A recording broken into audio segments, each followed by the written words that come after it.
My son sat at the reading of the will with a smug smile. He had told anyone who would listen that I wouldn't get a dime, not a cent, not a button. He looked so sure of that. But when the lawyer read one single sentence, everything changed. The smile slid off Dustin's face like rain off glass. He started shouting so loud, the framed certificates on the wall trembled, and I did something I hadn't done in years when it came to my ex-wife. I smiled. A week earlier, I was in my kitchen in Cheyenne, trying not to think about my age. The coffee cup slipped from my fingers and shattered across the linoleum. Ow. Brown liquid ran between the tiles like rivers on a weather map. The same second, Mrs. Henderson's voice carried through the thin wall that divided our units. "Your sprinklers are drowning my begonias again, Jerry." I grabbed a dish towel. "I'll fix it, Mrs. Henderson," I called back. "Is that loose joint on?" "The timer. I've got the new piece coming." "I don't want excuses," she said, vowels sharp as tacks. "I want my yard." "I hear you," I knelt, picking up shards. 65, and still cleaning messes, some mine, some not. I blotted the floor, trying to stop the coffee from settling into rings. The phone rang. I let it go to the machine. Rang again, insistent. On the 5th ring, I stood and lifted the receiver. "This is Jerry Flores. Mr. Flores?" "This is Janet Morrison from Morrison Welsh & Associates in Cheyenne." Her voice was careful, professional, that tone you recognize. The first time you ever hear it and you never forget. The tone that takes the floor out from under you. "I'm calling regarding Brianna Elizabeth Flores." No one had said her full name to me in 15 years, not out loud. Not where I could hear it and not think of that red wool coat in a snowstorm. In 1987, my hand tightened around the phone. "What about her?" "I'm very sorry," she said. "Mrs. Flores passed away Tuesday evening. Service is scheduled for Friday at 2 o'clock at Riverside Memorial on Grand. There will be a reading of the will afterward." I sat. The old kitchen chair creaked. A familiar sound, suddenly too loud. Tuesday evening. That was 3 days ago. 3 days, and I'd been arguing with a sprinkler controller and trying not to spill coffee. "Mr. Flores, are you there?" "Here." My voice sounded like it had been folded in half. "How did you get my number?" "Your name was listed in Mrs. Flores's personal effects as an emergency contact. Also, you are named as a beneficiary." Beneficiary. The word landed wrong in my ear. I looked at the coffee spreading in a dark arc. I don't understand." "I know." "This is difficult," she said. "We hope you'll attend." I pressed my thumb into the edge of the table until it hurt. "We were divorced in 2010. "Yes, sir. I'll be there." After the line clicked dead, I stayed put. Dust drifted in a gold shaft of light through the window, and for a second, they looked like the ash from the cigarettes we swore we'd quit in '89. I pressed my palm flat against the table and closed my eyes. Brianna. Bright, stubborn, impossible, brilliant. Like a spark that never went out. This was our story. We met in a snowstorm at a diner that didn't close for anything but a kitchen fire. She wore that red coat like it was a dare. I was a 28-year-old foreman who owned 2 hammers and a pickup with a personality. She was a 25-year-old with a notebook full of schemes. Most of them smart, all of them loud. She wasn't afraid to argue. She never was. "You don't get to tell me women can't manage weekends," she told the diner manager that first night. And everyone within 10 feet turned their head because her voice carried and her words were crisp and honest. Oh. You get to look at resumes and figure out who the best person is. Outside, snow piled against the glass like cotton. I watched the way she folded her arms, the red of that coat. I thought, there goes trouble and everything worth having. We got married. We learned each other's edges. We made Dustin. We started small. She built a consulting business at our dining room table. At first it was friends of friends, then a boutique firm. Then something bigger I could no longer understand from the outside looking in. I kept building houses. She started building an empire. We were good until we weren't. Pride is a tricky thing, so is time. The long fight was money and hours, and whose dream mattered more. Short version is, we stumbled and never got back. Up together. The divorce came in 2010. It cut clean on paper and jagged in every other place. Dustin chose his mother's side because she was gravity, and I had become something like static. I didn't fight him. Maybe I should have. Friday came quick. I put on the best suit I owned. It fit in all the wrong ways. Aunt! Riverside Memorial Chapel smelled like lilies and polished wood. People who used to know me looked past me, then remembered, and nodded. The front rows were for family. I took a seat in the back. The big picture of Brianna at the front was from a profile in some magazine. She wore all white, her hair up, her smile bright and small. Oh. The most Brianna thing in that picture was the set of her eyes. She was looking at tomorrow and daring it. To show up without its best, Dustin stood near the aisle greeting people. He grew up in spurts I missed. The last time I'd seen him, he'd been in college, all bones and a grin, making promises he hadn't had time to break. Now he had a jaw like mine and his mother's cheekbones. He wore a navy suit like he was, born in it. He didn't look at me until I was 10 feet away. His face changed. Smugness bloomed like a bruise. He nodded in a way that didn't mean hello. Dustin, I said. Dad. The word was flat and performative. Didn't expect you. Got a call. Right? He glanced at the front photo, then at my jacket. Well, thanks for coming. That was all. Took my seat in the back and tried to make my hands quiet. The service was beautiful. It had to be. People told stories about her that were all true, and some that were true in the way stories have to be when you talk about the dead. She was a force. She was an anchor. She was a champion. She was a fire you didn't try to put out. I kept my eyes on my shoes because if I watched the slideshow too long, I might fold in on myself. After the last hymn, we filed to the fellowship hall, where the coffee was too strong and the cookies were too soft. I shook hands with people who once ate at our table. Most of them said, "I'm sorry for your loss." Like we weren't speaking English, but something we'd both heard before and could translate without thinking. At 4:15, a woman in a charcoal suit found me. She had close-cropped hair and kind eyes. "Mr. Flores, I'm Janet Morrison." We shook hands. "Thank you for calling me." "Thank you for coming," she said. "Our offices are 2 blocks up. We can walk if you like." We walked. Dust swirled in little eddies in the cold March air. The firm's office was glass and blonde wood and a certain smell every law office in America somehow shares. A comfortable. Chairs that don't want to be too comfortable. The conference room had a long table and 3 framed degrees. Dustin sat on the right side with an arm over the back of his chair and a smile that said he'd already read the last page and liked it. 2 other people were there. A woman in her 40s with a black blazer and a silver pin Alicia Grant, CFO of Brianna's company. And a man with a neat beard and a red tie to Miss Hale, director of her charitable foundation. There were a couple of empty chairs no one claimed. I took the seat at the end of the table near the window. My hands didn't know where to be, so I folded them together and let them stay. Janet sat at the head. She opened a folder with the decisiveness of a person who knows exactly what is about to leave her mouth. She read the formal things first. Full name, date, place. The cadence had that measured, steady rhythm legal documents where, because it keeps people from hearing their own hearts beat too loud. To my sister, Veronica Hart, I leave my grandmother's ruby brooch. Janet read. To my friend and colleague, Alicia Grant, I leave my first edition of The Art of War and my thanks to my charitable foundation. I bequeathed $5 million to be directed to scholarships for first-generation college students.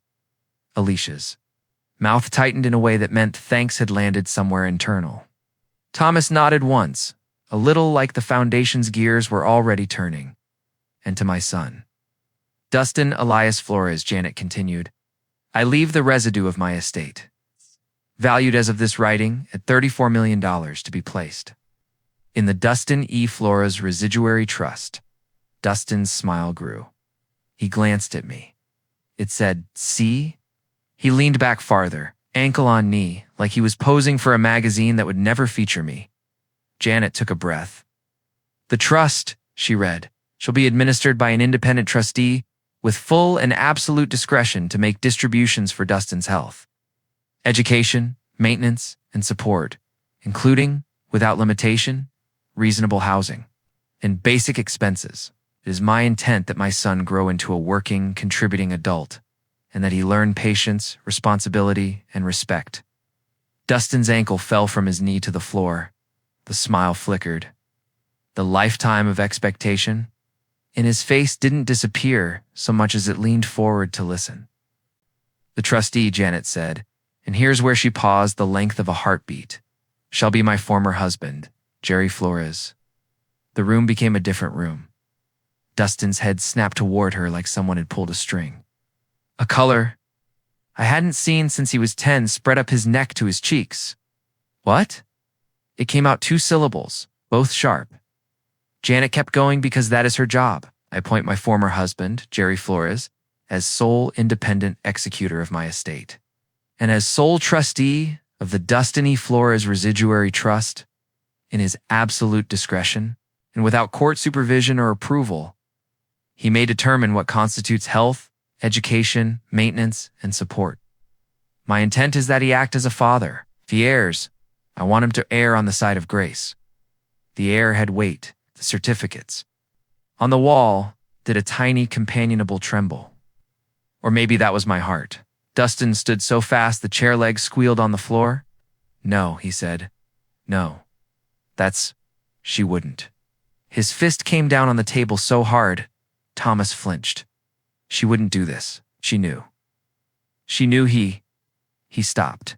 His face contorted, tried on anger like 3 sizes of suit in under a second. He looked at Janet. Is this a joke? Is this some kind of oath? Posthumous Alicia's voice? Careful, threaded in. Dustin, don't Dustin me, he snapped. This is wrong. I know it's a shock, Janet said. But this is your mother's will. It was executed. 4 months ago, she reviewed it 2 weeks before she passed. He turned on me. The look he gave me was the look people save for the person they blame when they run out of other costs to count. You did this. I didn't, I said. This is you trying to grab on to what she built. I didn't know, I said. I didn't know, Dustin. He threw his hands out. Laughter without humor, taking the shape of sound. Oh, of course. Of course you knew. You were waiting for this. You were waiting for her too. He didn't finish. Kicked the leg of the chair he'd been sitting in. It skittered and fell. He shouted then loud, from somewhere animal. The volume of it filled the room and rose again. The walls took it and gave it back.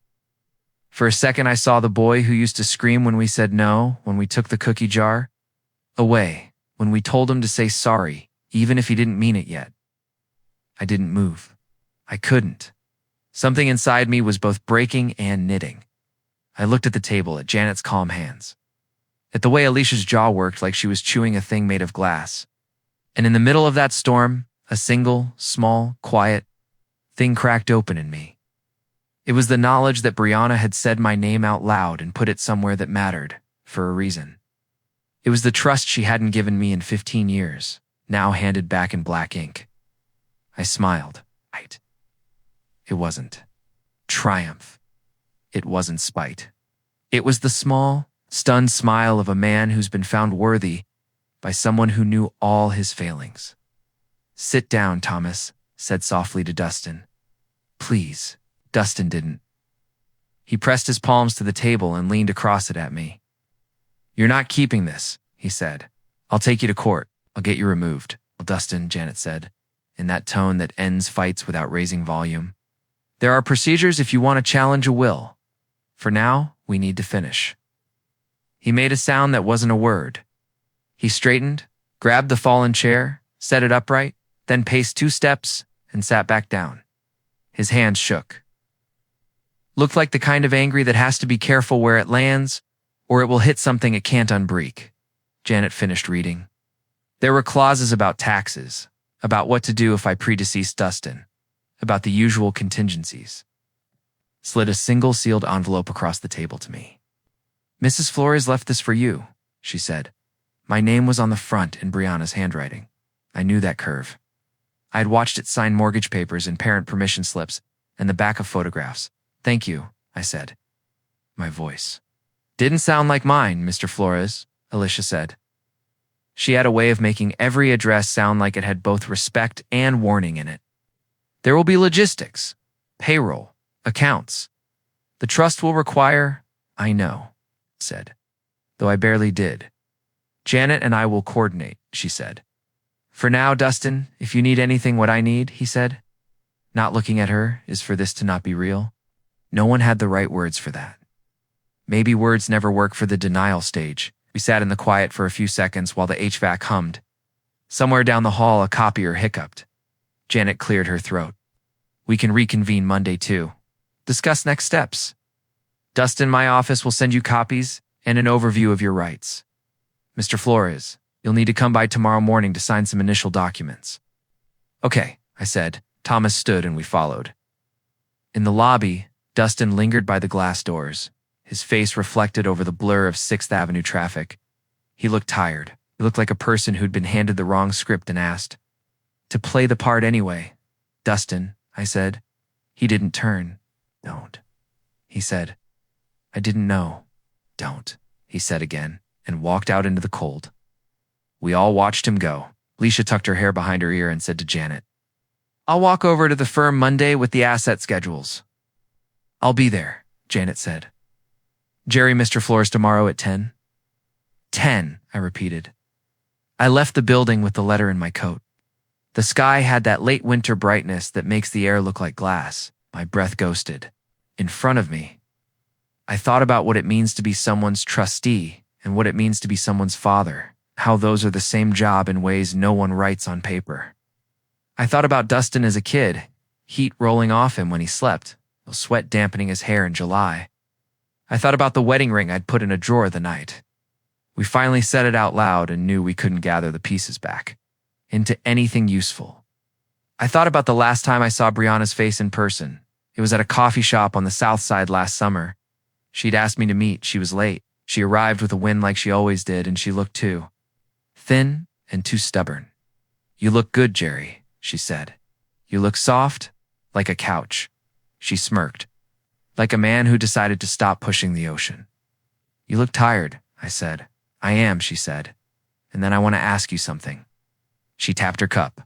Her hands fidgeted the way they did when she had 3 ideas in one mouth. Do you still hate me? She asked.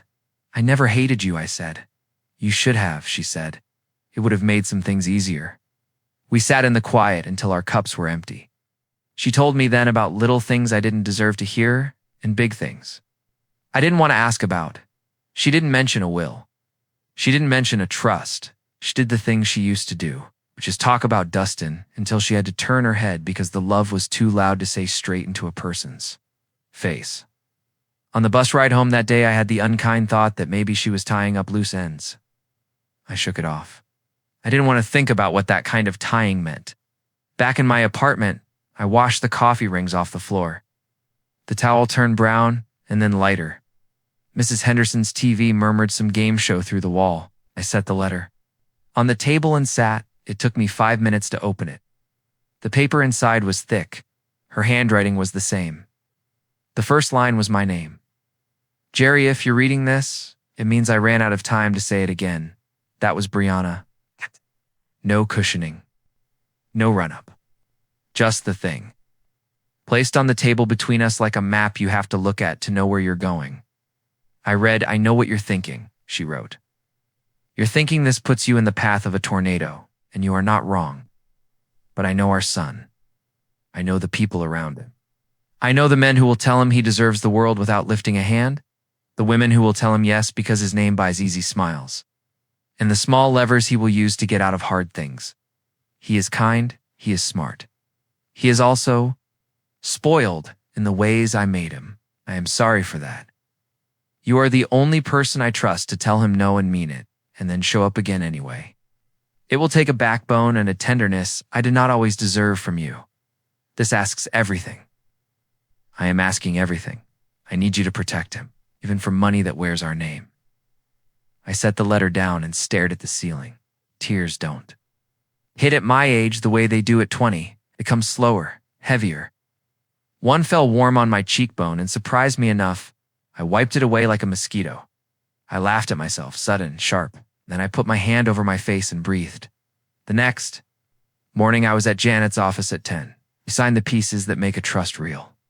A banker from the custodial firm came in and spoke in terms like asset allocation and distribution policy. I nodded. I took notes. I asked questions when I knew enough to know I didn't know. We built a first month: health, education, maintenance, support, for words that contain a life. At noon, I stepped out with a folder under my arm and found Dustin waiting on the bench near the curb. The wind had pinked his ears. He didn't stand when I came close. I sat at the other end of the bench. We watched two teenagers skateboard. By yelling in a way that had nothing to do with anger, "I'm not going to humiliate you," said I, still on the street. "I'm not going to do something stupid in public." "That's good," I said. He leaned forward. "But I am going to fight you." I nodded. "I understand. You're enjoying this." "I'm not." "You smiled," he said. He turned his head. He smiled in that room. "I did," I said. "And I'm sorry if that hurt. It wasn't about you." As I looked at the traffic light shifting from red to green, the way cars paused then moved like an orchestra following a baton. "It was about your mother." Trusting me with something I didn't expect, he looked away. His throat worked like he was trying to swallow something that didn't want to go down. "She should have trusted me." "She did," I said. "She trusted you enough to want you to grow." He laughed, sharp. "That's a nice way of saying she didn't trust me at all. I don't think that's fair." "Fair." He stood and shoved his hands into his pockets. "You don't get to talk to me about fair?" "Not now." He walked away without waiting for my answer. He got into a car I didn't recognize and shut the door harder than the hinges deserved. The car merged into traffic. I sat on the bench until the sun moved an inch on the sidewalk and the cold found its way through my coat to my bones. That afternoon, Janet called. "There's something else," she said. "The company board wants to meet with you. There are governance questions." Brianna left a minority voting block to the foundation and a controlling block in the trust held by the trustee. "I don't know what that means," I said. "It means," she said, "you're about to have a very interesting week." I laughed once because the alternative was something messier. Of course I am. That night, Mrs. Henderson knocked. On my door, I opened it to find her holding a small plastic tray of brownies with the neatest corners I'd ever seen. "I heard about your ex-wife," she said, her voice softer than any I'd ever heard from her throat. "I'm sorry. Thank you, Mrs. Henderson. You want to talk about sprinklers?" "I still want to talk about sprinklers," she said. "But maybe not today." I took the brownies. "You're a good neighbor, a nosy neighbor," she said. "It's not the same thing, but it can feel like it on a good day." She paused. "You should fix that joint, though." "My begonias are doing their best." "I will." When she'd gone, I cut a neat square of brownie and ate it standing up. It tasted like sugar and cocoa and the kind of forgiveness can almost mistake for grace if you're tired enough. I sat at the table and made a list. On one side, I wrote, "Son." On the other, "Trustee." Under son, I put, "Call, listen, set rules, stay." Under trustee, I put, "Budget, disbursement policy, guardrails, work requirement, therapy." Stared at the question marks until the ink looked too wet. I picked up Brianna's letter again and read the last paragraph. "One more thing," she wrote. "There are people around the edges, men with teeth that look like smiles. Women who know how to speak in ways that set a clock you don't know is ticking. Watch Alicia. Trust Janet. Keep Thomas in the loop. If Trent Caldwell calls, don't pick." Up until you talked to Janet first, I didn't know a Trent Caldwell, but I would. In my mind's eye, I saw Dustin as he looked when he was 7. Face streaked with dirt, one front tooth missing, holding up a frog he'd found like it was a jewel. "Can we keep him?" he asked then. "I'll feed him and everything." I told him we couldn't. He cried for an hour and then fell asleep in my lap. In the morning, he apologized to the frog and let him go at the edge of the creek. I looked at the word work on my list and circled it. I wrote, "First month equals basics only, then appointment with counselor, then meet with Dustin." Monday, 3 p.m., no yelling. The wind rattled the window. I put the letter back in its envelope and placed it in the drawer with the old ring and an Allen. Wrench I always lose and then somehow find again. Set my phone face down, turned off the light. In the dark, I said out loud, to no one, to a woman who was gone. All right, Bree, I'll try. For the first time in a very long time. I believed I might. Asterisk Monday felt like a shirt that didn't fit.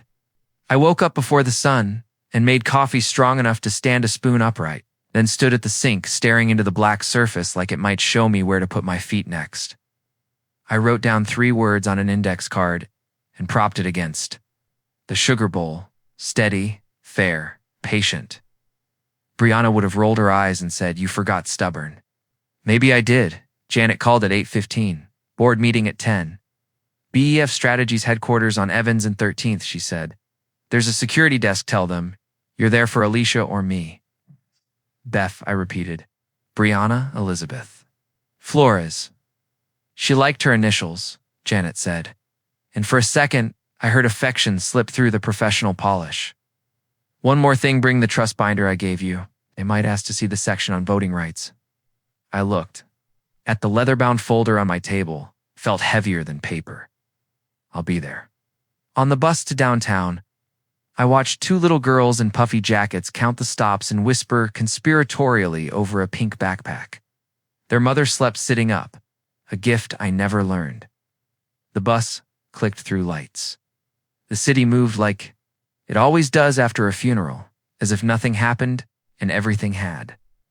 At the same time, BEF Strategies occupied a glass building that reflected a sky so bright my eyes watered. Inside, it smelled like eucalyptus and ambition. The lobby had a living wall fern and ivy climbing a grid like a green circuit board. The woman at the front desk wore a headset and an expression of someone who knew where everything was. Flores, she said, when I gave my name like she was expecting me and had rehearsed not to show it. Conference room 3.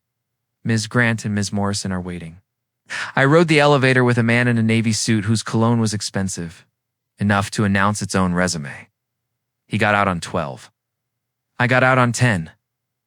Conference room 3 had floor 2 ceiling windows and a view of the state capitol's gold dome, shining like it had been lacquered instead of leafed. Alicia stood by the glass, looking out at it like it had asked her a complicated question, Jerry, she said when I came in. She shook my hand. Thank you for coming. Janet was there too, stacking documents in neat piles. 2 people I didn't know sat at the far end, an older woman with a gray bob and a black turtleneck, and a guy in his 40s with a tie the color of a bruise. Mr. Flores, the woman said, standing. I'm Marcia Long, independent director. This is Evan Marks, board chair. She nodded at the man in the bruise-colored tie. Evan had the calm of someone who's been the loudest. Voice in 100 rooms, without ever raising his volume. Sorry for your loss, he said, and meant it. Thank you for meeting on short notice. We sat. Alicia pushed a glass of water toward me and took her seat. As you know, she said, Brianna didn't like to leave a vacuum, but we have. 1. She signed a succession memo for operations. For governance, she left us the trust and the foundation votes. Janet slid the binder toward the center. The trust holds a controlling block 51% held by the trustee. The foundation holds 13, with Thomas as director bound by its philanthropic mission and bylaws. The remainder is split between employee options and a small, outside pool. We've run fine with a founder-led model, Marcia said. But a founder can do some things a trustee can't or shouldn't. I'm not here to be Brianna, I said. I can't be. Evan folded his hands. Good. We don't need a ghost. We need a steward. Alicia tapped her tablet. Why? Schematic glowed on the screen at the end of the table. 2 immediate issues, she said. Number 1, we have a contract renewal up with Northwind Energy. Brianna had a relationship with their coup. If we fumble it, we lose 8% of revenue. 2, Caldwell Capital has been circling for months. Brianna fended them off with elegant words and stubborn pricing. Doubt her, they'll try again. Caldwell Capital, I repeated. The name ticked a box from Brianna's letter. Men with teeth. Trent Caldwell. All 3 of them looked at me. You've heard of him? Jeanette asked. Brianna wrote me to be careful if he called. said. Alicia's mouth did a small, humorless smile. He won't call. He'll show up. He already did, Marcia said. Friday, sent flowers to the reception desk for the family. Left his card with a bow. He's a lion who thinks dressing like a lamb makes him invisible. What does he want? I asked. To buy us, Alicia said. Or a piece. Or a promise he can use later. Evan leaned forward. We're not for sale, I don't think. He heard you, Marcia murmured. Alicia turned to me. Jerry, we propose a governance standstill. For 90 days, we keep everything steady. You vote with the independent directors on routine matters. No changes without consensus. No sudden hires or fires. In return, we open the books to you, answer every question, and protect the company while the trust settles. I thought of steady. Fair patient sitting next to my sugar bowl. I won't be a rubber stamp, I said. But I don't want to swing a hammer just to hear it hit. We don't want theater, Evan said. We want continuity. Janet touched the binder. The trust gives Jerry absolute discretion on the shares. But he also has a fiduciary duty to the beneficiary, Dustin. You mean my son? I said, because the word beneficiary had edges in my mouth. Yes, she said gently. Your son. In practice, it means any vote you cast should be in good faith and not self-dealing. If a decision is challenged, a court asks whether you acted prudently. Marcia grinned a little. Don't worry, we'll keep you out of court if we can. Good, I said. 'Cause there's already one fight we need to keep small. Alicia's eyes flicked toward the door. Dustin. I nodded. The meeting. Moved into current, practical. Alicia's operations plan was a series of clean lines held together by the weight of her will. She talked me through deferred comp vendor audits. Client communication squares on a chessboard I recognized even if I'd never played this opening. Evan asked me 3 questions that felt like 4, which I respected. Marcia took notes. With an old fountain pen that left an elegant trail, midway through the glass door opened and Dustin stepped in like he owned the oxygen. He wore a black t-shirt, expensive gray joggers, and a look that said he'd been up all night, or hadn't. Wanted to be asleep when he was. He didn't look at me. Sorry, he said. To no one in particular, meaning the opposite. Am I late? Alicia stood. We're just reviewing. I don't really care what you're reviewing, he said, and the room's temperature dipped. I'm here to say what needs to be said. Dustin, Evan said carefully. We're all on the same side. No, Dustin said. Easy as a dare. No, I don't think we are.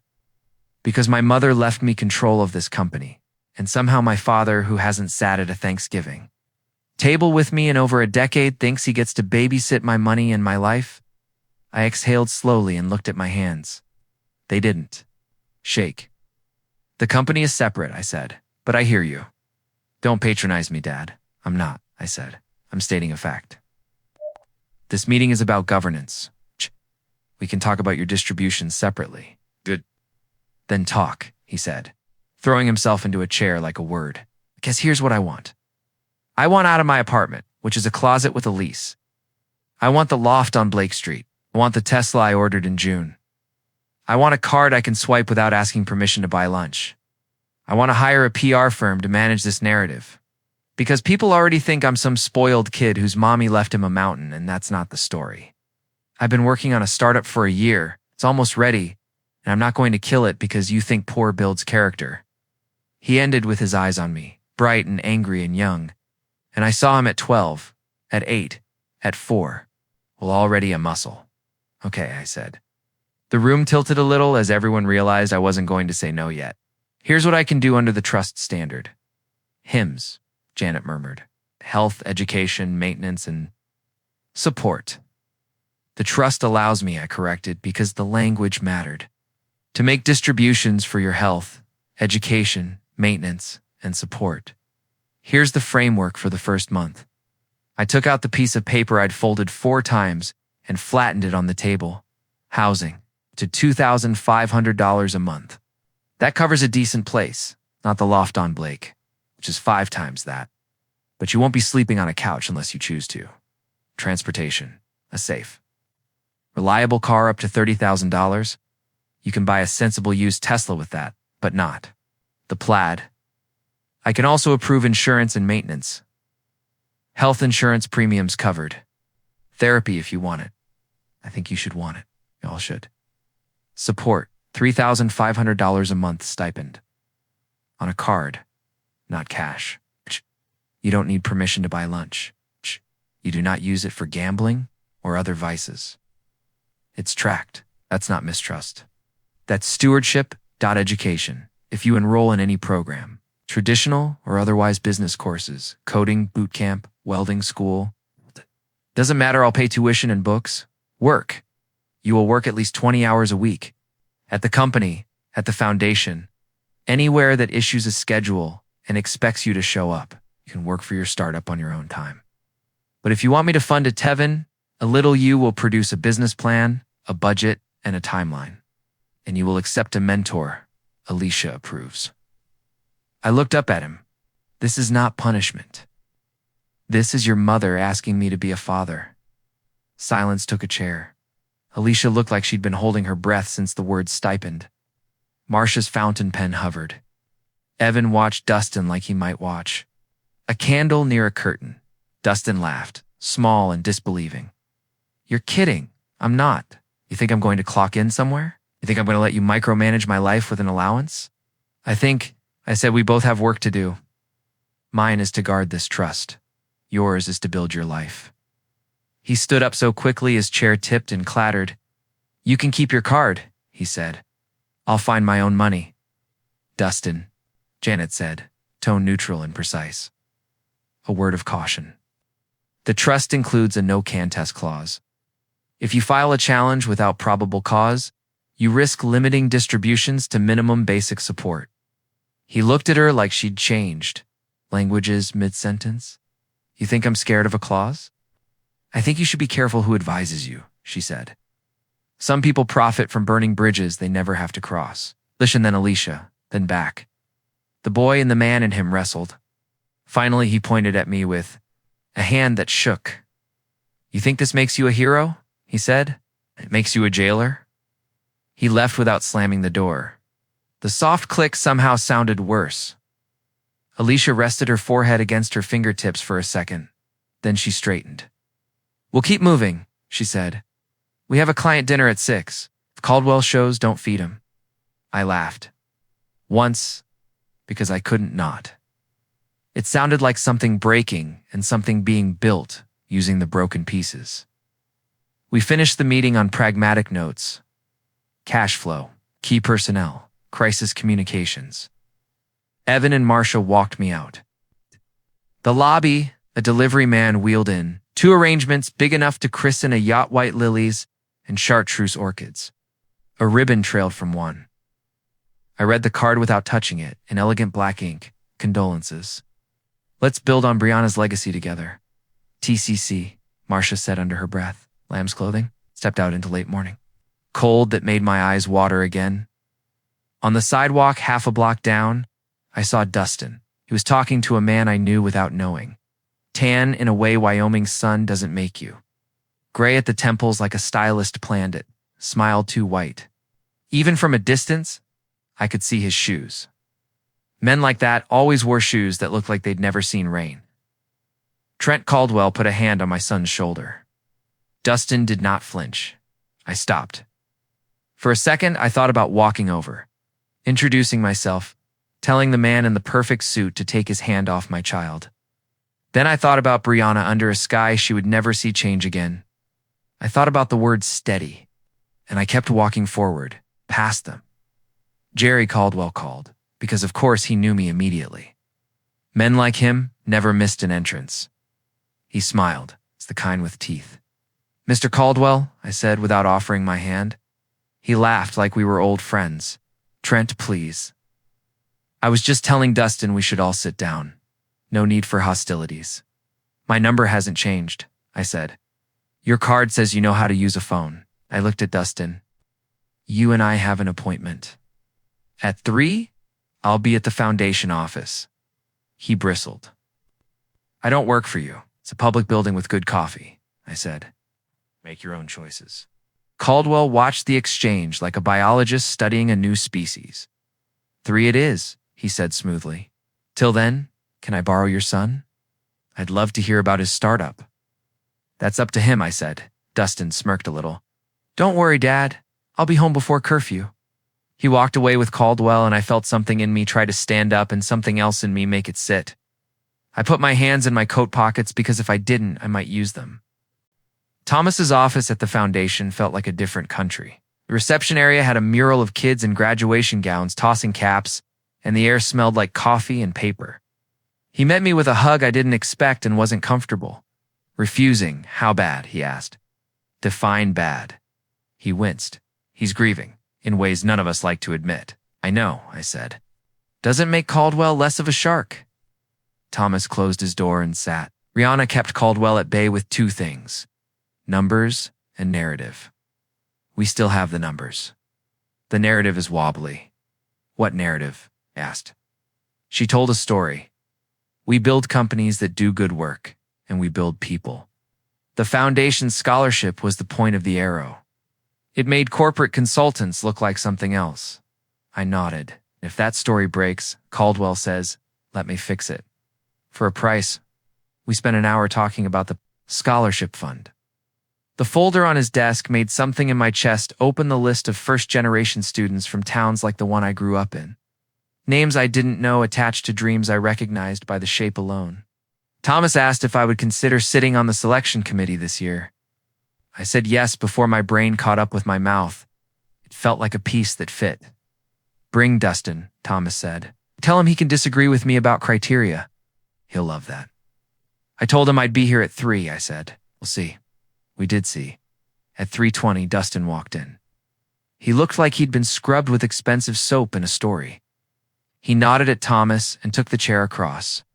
For me, like it might bite. You went to see Caldwell, I said. I didn't make it a question. He bought lunch, he said, too casual. And he listened. You should try that. I am trying, I said calmly. Every minute. Dustin looked at Thomas. Is this where you guys tell me to help the poor to make my soul clean? Thomas smiled.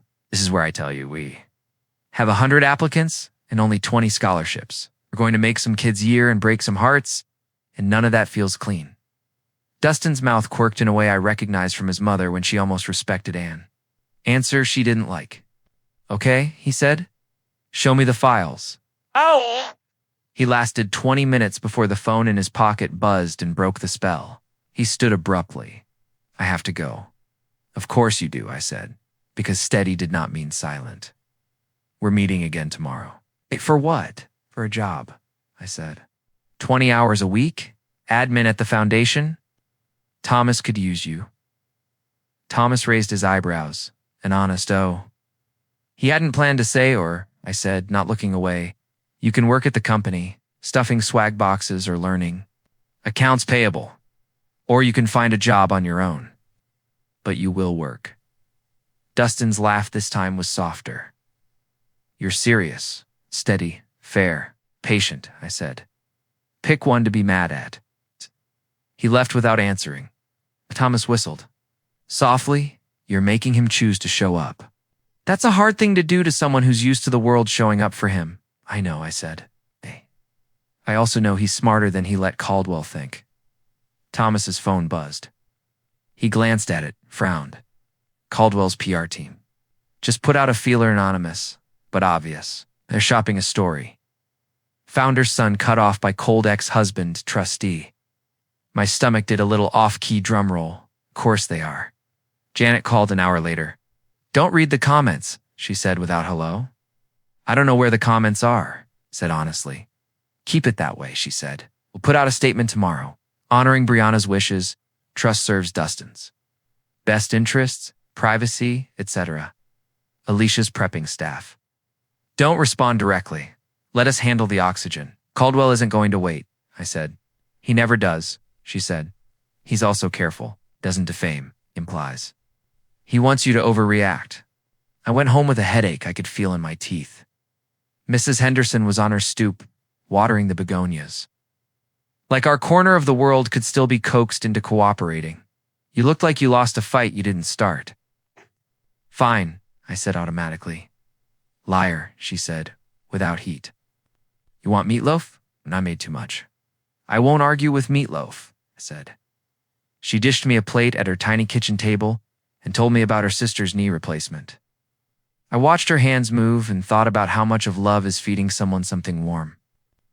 I stood to go. She put a hand on my sleeve. Boys grow up, she said. The hard part is they don't always do it on our schedule. Your son? I asked. She looked at the sink. Was he needed more time than the world gave him? She cleared her throat. I shout a lot because quiet hurts. I didn't say I understood. I just squeezed her shoulder and let the door catch on the soft click latch that reminded me of voices dying. At 11, my phone lit up with a blocked number. I was half asleep and half tired enough to ignore every rule. I answered. Mr. Flores, a voice purred. Even down a wire, it oiled the corners of the room. Trent, don't hang up. If you do, I'll just call again, and neither of us wants to be that guy. I asked you to call me during the day, I said. You did, he said, cheerful. Consider this a courtesy. Tomorrow morning, my firm is filing a motion to appoint a co-trustee. Not to remove you, perish the thought. To assist, the court will see that you're in over your head. I have counsel, I said. I'm sure your counsel is lovely, he said. Here's the thing. You have a company that requires decisions. You have a son who requires management. You have optics. And you have me offering a way through that leaves everyone's face intact. You appoint my guy as co-trustee, seasoned, discreet. We agree to a distribution schedule that takes the heat off. We don't challenge the trust. We don't call. The debt? What debt? I asked. He smiled into the phone. Can hear that if you know how. You should ask Alicia for the covenant schedule. Brianna took a convertible note last year for working capital. Bullet maturity. Small, really. In the scheme of things, but with a change in control. Me, I said, I'm not control. I'm a trustee. You are the change, he said.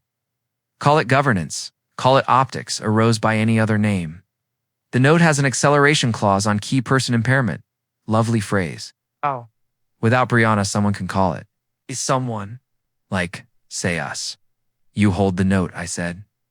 We do, he said. Cheerful as a weather report, so think about it. Co-trustee. We play nice. Your son gets breathing room. Your company keeps its lungs. I'll talk to counsel, I said. Of course you will, he said. Do it before 10. He hung up before I could tell him not to call me again. I slept like a man borrowing it from someone else. In the morning, I was at Alicia's office. At 8, with a croissant and a question. She ate the croissant like she hadn't figured out food since Friday. The note, I said. Caldwell has it. Alicia closed her eyes. How do you know that? He told me, I said.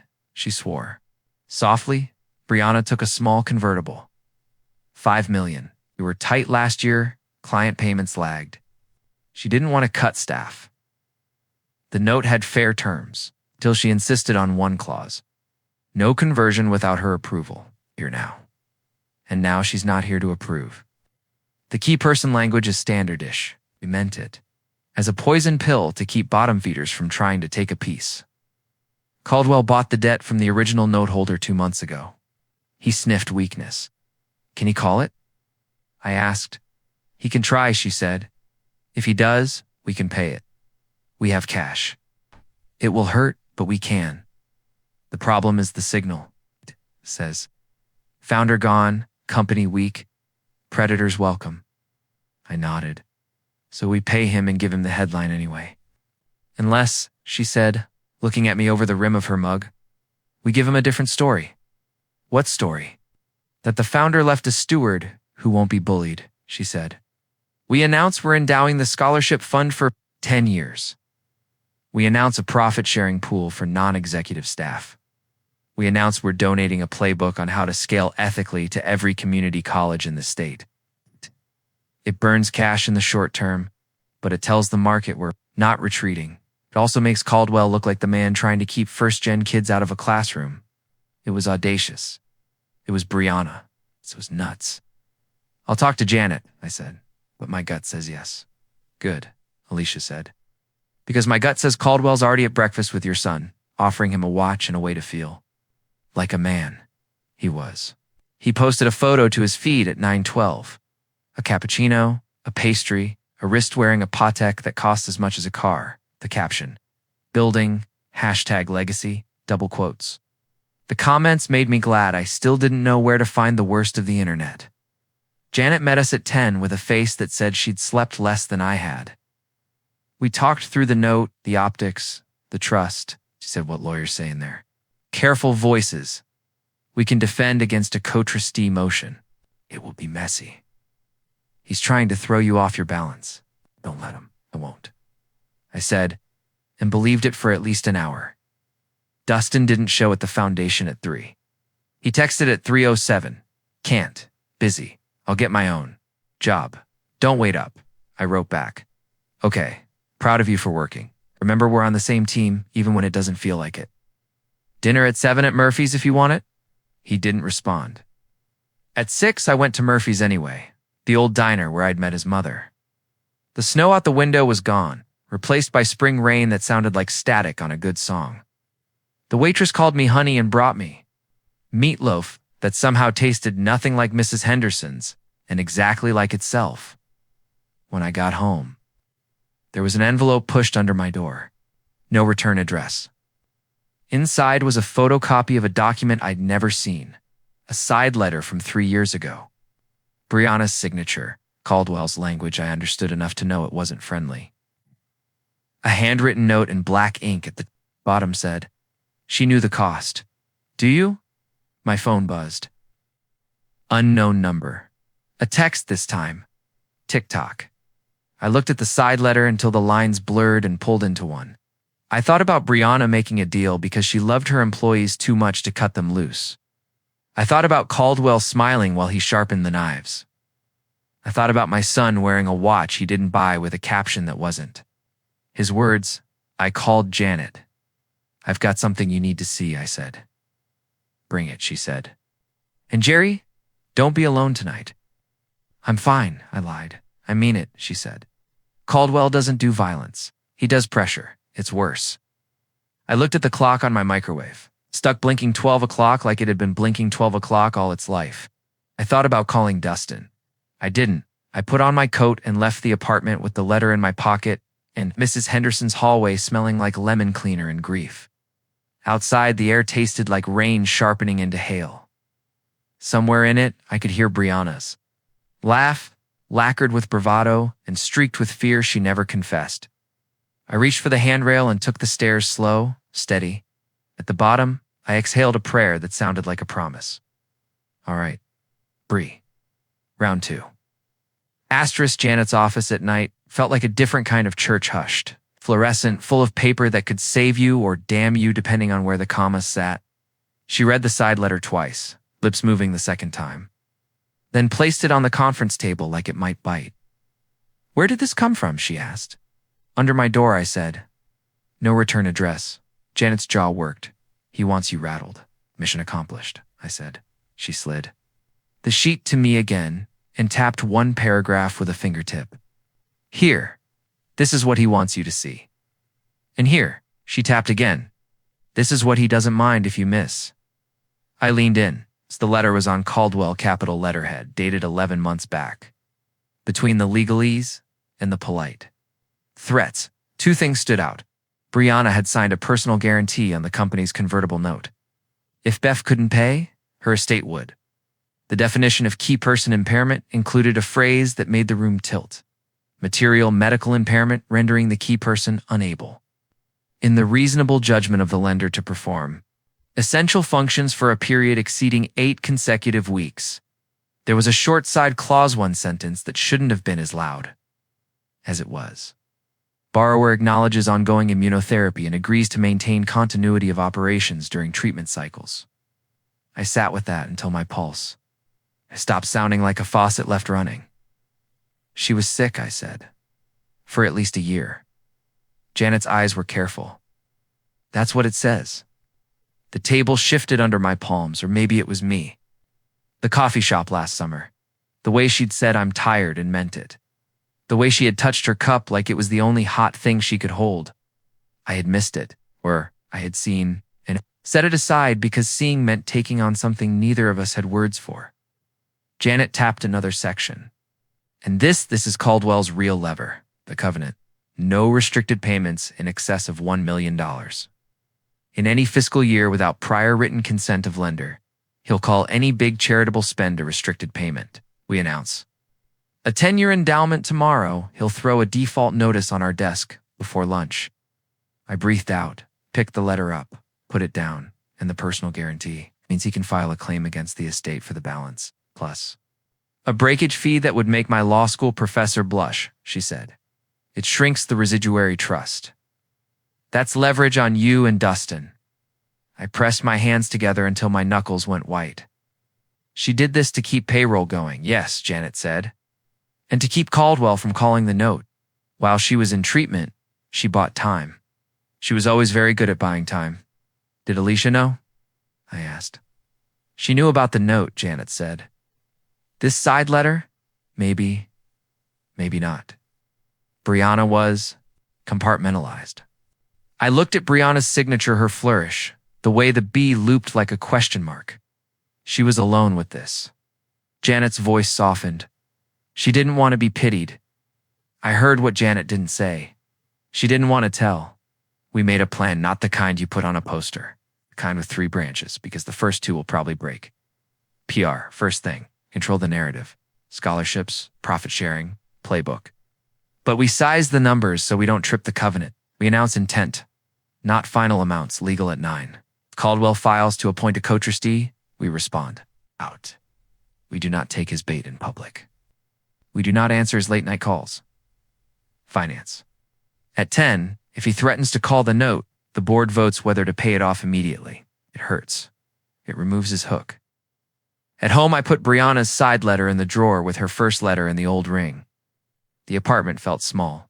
On the other side of the wall, Mrs. Henderson's TV murmured a game show where nobody wins as much as the host seems to think they did. I stared at the ceiling until the cracks looked like a map. I slept a little. I dreamed of a red coat and snow that wouldn't stick to the ground because the ground was tired of holding things. The next morning, BEF became a war room that served pastries and purpose. Alicia had called in a PR lead, a woman named Leila Brooks, who wore sneakers with her suit and had eyes that looked like she saw. The curve of a story 3 exits before it turned. We're not fighting a rumor, Leila said, fingers flying over her laptop. We're telling a truth. Brianna built a company that built people. Keep doing that. She read the draft aloud, in honor of our founder. BEF Strategies will fund the Flores Scholars Program for the next decade. With a special focus on first-generation college students in the Mountain West, we're also launching a profit-sharing plan for our non-executive employees and open-sourcing our ethical growth playbook to community colleges statewide. Brianna believed in building ladders. We're just carrying them forward. Quotes from Alicia and me. Mine took 3 tries to sound like a person and not a press release. Make sure you say her name, Leila reminded me. People need to hear it. At 8:59, Leila hit send. At 9:03, my phone buzzed with a message from Janet. He filed. I read on the screen as the words scrolled up like I was watching someone else's life pass under glass. Petition to appoint co-trustee for the Dustin E. Flores Residuary Trust. Allegations? Trustee lacks experience. Trustee conflicts with beneficiary. Trustee has publicly telegraphed intent to spend assets in a manner inconsistent with beneficiary's best interests. Exhibit A. A clip of me at the board table announcing weed are on the side of grace. Exhibit B. A screenshot of the PR release and a red-circled phrase. We will fund. Lila saw my face and didn't ask. Say nothing, she reminded me. Smile. Keep moving. If you need to break, do it where no one with a camera can see you. Alicia came in from her office with fresh printouts and circles under her eyes that told me she'd been counting something all night. We have cash to repay the note, she said without preamble. Barely. We can do it without layoffs if we freeze hiring and postpone non-essentials. It hurts, but it takes his weapon. Evan and Marcia joined, and the board meeting came. To order like a courtroom without the gavel. Jeanette dialed in from her office 2 blocks away and sounded like she was sitting in my ear. 2 motions, Evan said. 1. Authorize immediate repayment of Caldwell's convertible, plus accrued interest and any reasonable breakage fees, subject to council review. 2. Authorize release of the PR message with updated language that describes intent and timeline, rather than specific amounts, to avoid covenant breach prior to payoff. 2nd, Marcia said easily. And 3rd, just because. We all smiled, and it helped. We voted. Leisha's hand was steady when she countersigned, but I saw the strain in her throat when she swallowed. At 10:22, Caldwell's general counsel, an efficient man named Werner with a voice like an elevator bell, mailed a notice of acceleration. At 10:27, Alicia wired the money. At 10:41, Werner emailed a confirmation. Caldwell Capital acknowledges full payoff and release. 10:42. Lila revised the release to say funded in partnership with the Flores Foundation with a 10-year commitment. Specifics to be announced at 10:45. My phone lit with a new filing. Caldwell, having lost one lever, tugged another. Notice of creditors' claim filed against the estate of Brianna E. Flores. Amount. Principal and fee on the personal guarantee. $7.5 million. I took a breath and put my hands flat on the table. That's our hurt, I said. Not the company's. Still Dustin's, Alicia said quietly. And yours. The PR blast landed like a coin on a table clean, ringing recognizable. Staff shared it with heart emojis and old photos of Brianna laughing. The foundation's inbox filled with messages from past scholars who wrote things that made my throat close. You don't know me, but Brianna changed my life. Community college dean emailed Thomas. If you mean it about the playbook, we'll host the first workshop next week. I sat in the glow of that for 10 seconds before the second wave hit. A gossip site posted a headline like it had been written before the facts existed. Sources. Founder's son cut off by cold ex-husband. Trustee he wants me poor. The article quoted an unnamed insider who sounded a lot like a man who wears watches for breakfast. Don't read the comments, Jeanette had said. I didn't. I read the email from the court instead, hearing on Caldwell's petition scheduled. For Thursday morning, bring counsel. Bring patience. At noon, Dustin walked into the foundation lobby with a kind of defiant brightness that looked good on camera. He had a haircut that cost as much as my first apartment, and the watch I'd seen on Caldwell's feed. Hey, Thomas, he said to the receptionist because he knew it would get back to Thomas that he'd been charming. He found me in a small conference room with walls painted the color someone had tried to name neutral. He didn't sit. I got a job, he announced. Good, I said. Where? Caldwell Ventures, he said. Chin up. Brand strategy consultant, part-time, 20 hours, great pay. What's great? I asked. 15, he said. 15. What? 1,000, he said. A month. I let the number sit like a fruit on a counter. And what will you do for that? Advise on founder relations, he said. He had rehearsed this. I understand the world you're trying to manage me into. I can help them talk to guys like you, guys like me, I repeated, and couldn't help the half smile. Men who drink diner coffee and say no? Gatekeepers, he said. People who think they know what's best for everyone else? That's a fair description of a trustee, I said. Here's the problem, Dustin. I'm not paying you a stipend so Caldwell can pay you a retainer to get around it. If you want to work for him, that's your choice. But I'm not going. To fund a war against the trust from inside the trust. His face colored. So you're forbidding me to work, I'm saying. If you take that job, your stipend is reduced dollar for dollar because you'll have income. You'll still get housing and health coverage. You won't go hungry. But I won't finance his leverage. If you want me to fund your startup, you can't take Caldwell's check.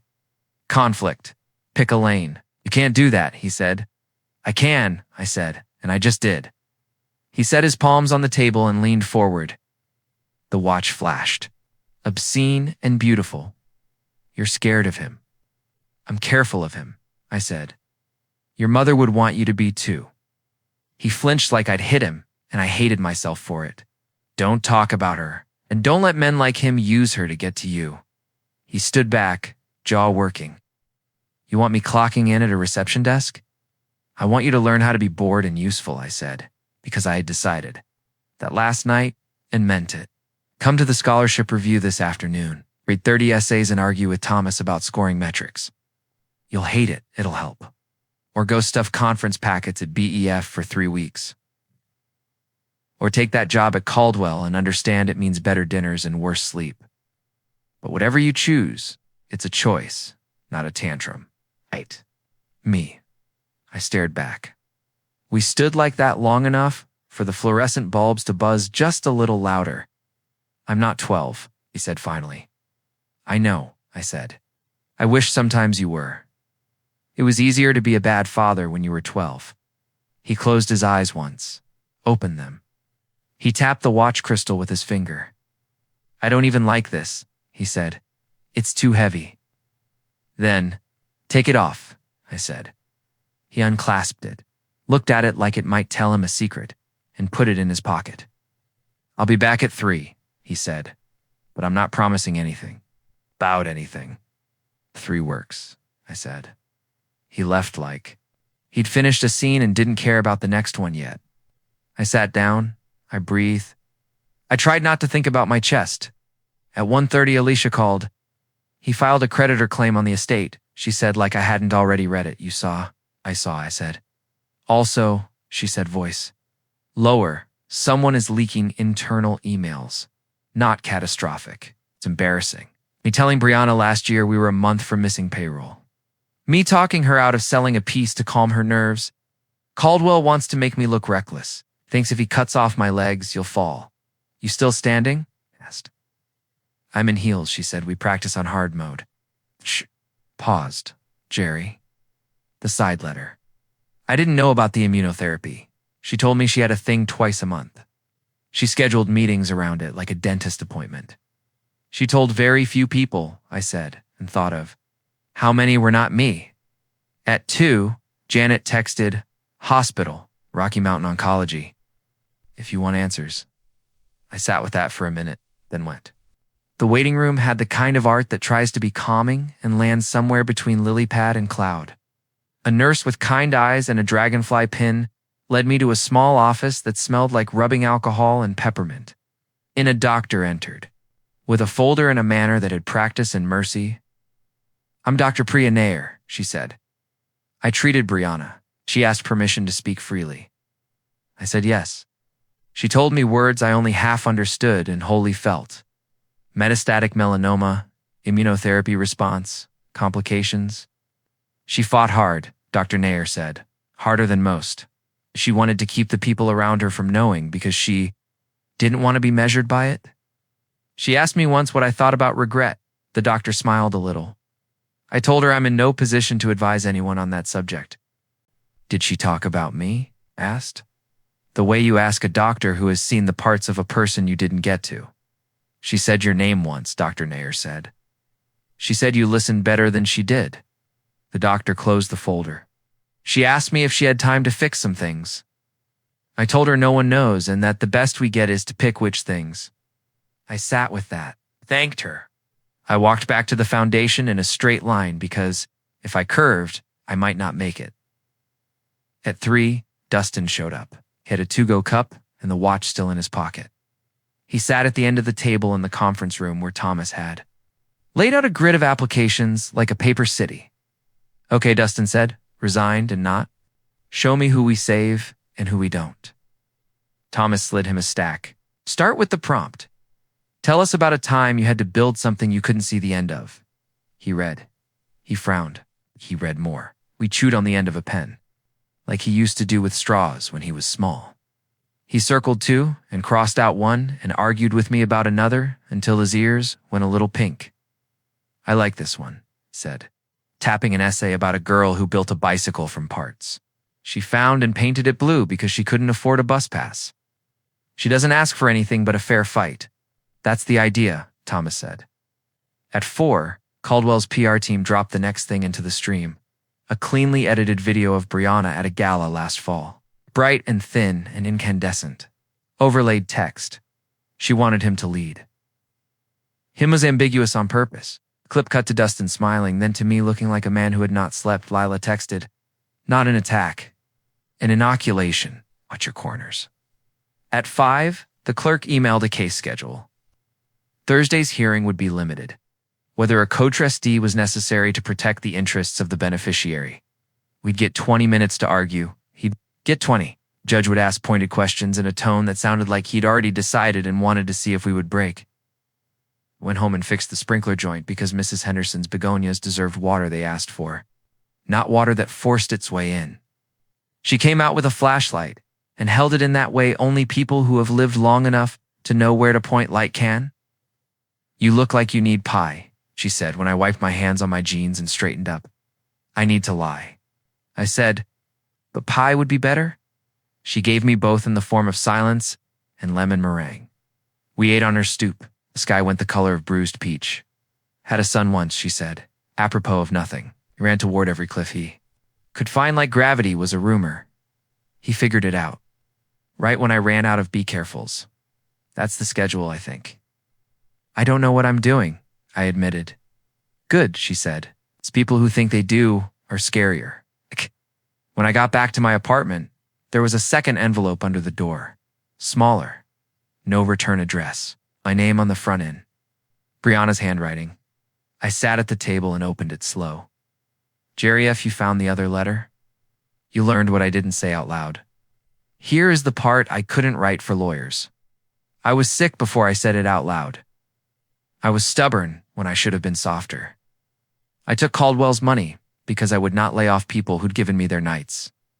I let him write a clause about my body. I wanted to win even then.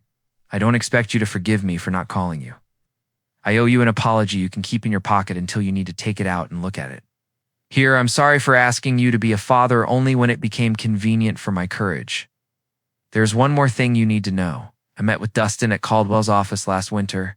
He thinks I didn't see. Of course I saw, Trent offered. Him something shiny and called it purpose. I took Dustin to lunch after. I told him he was braver than he'd ever need to be if he learned to sit still in a room with himself. He laughed. Broke my heart in the good way, if you're reading. This, I probably lost. Not the fight I told everyone about. It's the private one, where I learned how to let go. Help him sit still. Jerry, help him make something that doesn't look like a headline. One last. If they call me key person, remind them the key was always the work. B. I read it twice. I read it a third time because I liked the way she wrote the letter B. The next morning, I took the note to Janet, who read it without looking away. This helps, she said. It's not legally. In the way that matters more. My phone buzzed from an unknown number. I let it go to voicemail. It transcribed itself on the screen, Mr. Flores. Trent again, an elegant move on the note. Costly, brave. I respect that. Since we're being candid, I'll be at the hearing with a proposal the court will like. It makes everyone comfortable. Bring your best story. I'll bring mine. I deleted it. Printed 20 copies of Brianna's letter for no good reason. Met with Lila about the statement we'd make if the press camped outside. I sat with Thomas and Dustin over essays about invisible ends. I tried to eat a sandwich and failed. I fixed one more sprinkler head just so I could hold something that wanted to be turned. On Thursday morning, I put on the suit that fit wrong and thought it might be time to buy a new one. I put Brianna's letter in the inside pocket. I wrote the 3 words again on an index card and slipped it behind the letter. Steady. Fair. Patient outside the courthouse. Caldwell stood on the steps in a coat that was too thin for the weather. Smiling like January had personally shaken his hand, he saw me and came down 2 steps the way generous men do in photographs. Mr. Flores, he said, smooth as always. You clean up nicely. I brought my best story, I said, hand on. My pocket, you bring yours? Oh, he said, amusement flicking at the corners of his mouth. The courthouse air tasted like paper in winter. I stood on the granite steps with Janet, while photographers pretended they weren't taking pictures and Trent Caldwell pretended he wasn't performing. He descended to steps like magnanimity. Was good posture, Mr. Flores, he said. the corners of his mouth rehearsed. We're all here to do right by Dustin. Janet's hand touched my elbow. It was a small anchor. Good morning, Mr. Caldwell, she said, cool as an ice tray. We'll see you inside. We filed through security. The elevator rode slow, as if time had gotten heavier overnight. Probate was on through Laramie County, Division B judge Celia Hartman, presiding. The courtroom had wooden pews and a painting of wild horses running under a sky that didn't have to ask anybody's permission. I took the second row behind counsel table. Janet set her binder down. Alicia slid into the row behind me and squeezed my shoulder once. Thomas arrived and gave me a look that said he'd prayed, which meant he was worried. Dustin came in last. He wore a tailored charcoal suit and the watch not on his wrist but in his breast pocket, like a secret he hadn't decided whether to keep. He sat on the aisle next to an empty space that wanted to be a person.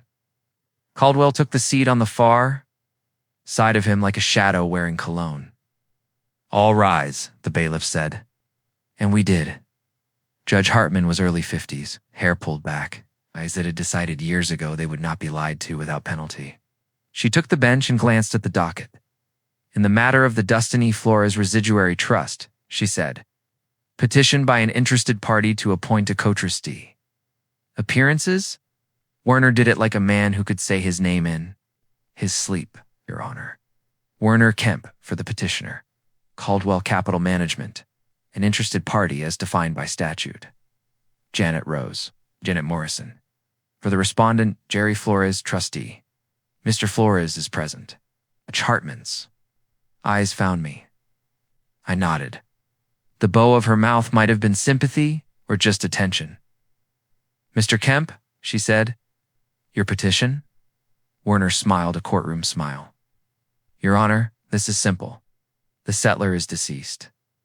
The trustee is the settler's ex-husband with no prior fiduciary experience. A strained relationship with the beneficiary and public. Statements indicating an intent to err on the side of grace, which we respectfully submit, is not a standard in trust law. The trustee has already engaged in publicity stunts that risk the trust's principle, including corporate decisions that signal instability. The beneficiary is a young man of 24, about to inherit a complex estate.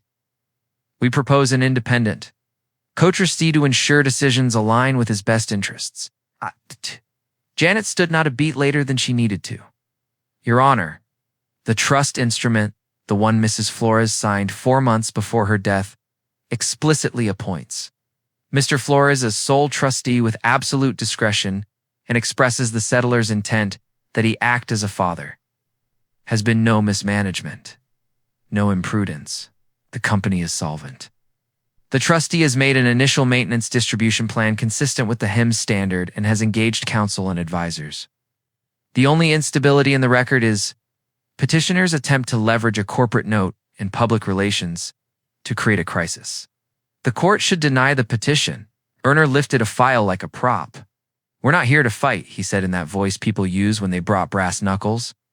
We propose Grey Rock Trust Company as a neutral co-trustee. At 20 years of experience, no control, merely a steady hand to ensure the beneficiary receives what his mother intended. Janet didn't glance at me. She didn't need to, Your Honor. Grey Rock Trust is a wholly owned affiliate of Caldwell Capital. Schedule K2, their 10K shows it. That is not neutral. It is a conflict with a bow on it.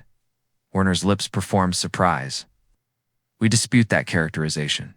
Grey Rock is independently managed by a managing director who reports to Caldwell's board. Janet said, flipping to the right tab like she'd rehearsed in a mirror. Your Honor, if the court wants a neutral, there are banks in this town that do nothing but administer trusts. But there is no basis for a co-trustee at all. Judge Hartman held up a palm. I have read the filings.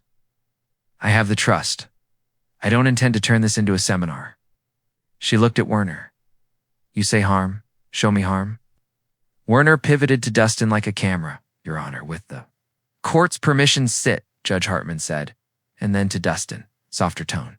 Mr. Flores, you are not a party, but you are the beneficiary. Do you wish to address the court? Dustin stood. He smoothed his tie, looked young. inexpensive and tired. Yes, Your Honor, he said. His voice held. My mother wanted me to have a life. She didn't want me policed. My father and I have history. He decided a stipend and a list of rules. He won't fund my startup. He wants me to work 20 hours at the foundation. Stuffing envelopes.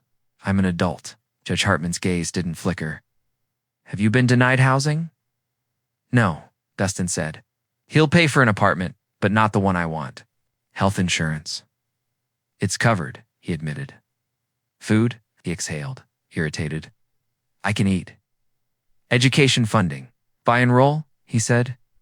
But my startup is not school, the judge said, not unkindly. Have you? Asked your trustee to consider a business plan? Dustin hesitated. He wants a mentor and a budget and a lot. So, Judge Hartman said, the trustee has not left you destitute. He has imposed conditions you do not like. That is not harm. That is parenting with a fiduciary overlay. Werner stepped forward a half-inch. Your Honor, with respect. There's also the optics. The trustee's public statements and corporate decisions. Corporate actions aren't before me, Judge Hartman said. Not today. She turned to Janet. Ms. Morrison, your clients are on the side. Of Grace statement concerns mean not as a legal standard, but as an operational one. How will he exercise discretion? Where are the guardrails? Janet nodded. We anticipated that, Your Honor. She handed up a brief document.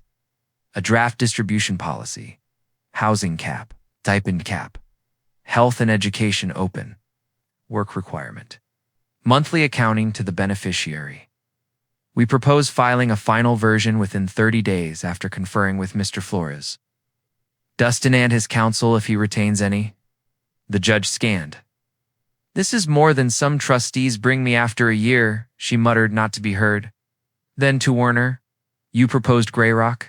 Yes, Your Honor, he said smoothly. Alternatively, appoint a professional trust. Company of the court's choosing. My client only seeks stability. Janet didn't miss a beat. The settler sought something else. A father. She chose experience of the heart over a resume. She wrote that into the document. Courts are loath to override a settler's intent, absent clear evidence of abuse. There is none. Intent, Werner said, as if the word were a parlor trick. The trustee's ex-wife is not here to explain her intent. Janet's voice went a note lower. She is, Your Honor. In writing, Mrs. Flores left a letter to the court with our office to be used only if this petition was filed. This was the part I didn't know. I turned my head to look at Janet. She didn't look back. Alicia behind me drew a breath I felt between my shoulder blades. Werner blinked. A letter, hearsay, settler's letter of wishes, Janet said. Binding, persuasive. We request in-camera review. Judge Hartman's eyes sharpened. Counsel approach. They went up. The judge read the letter at the bench 2 pages, her eyes moving steady, once stopping, twice slowing. She looked over her glasses at Werner. Petitioner objects on hearsay.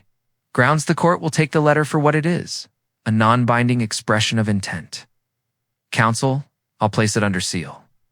She returned to the file. Mr. Kemp, anything else? Werner adjusted his tie like it needed to change its mind. Your Honor, the beneficiary has engaged our firm to advise him, as a letter of engagement. He is working with us on brand.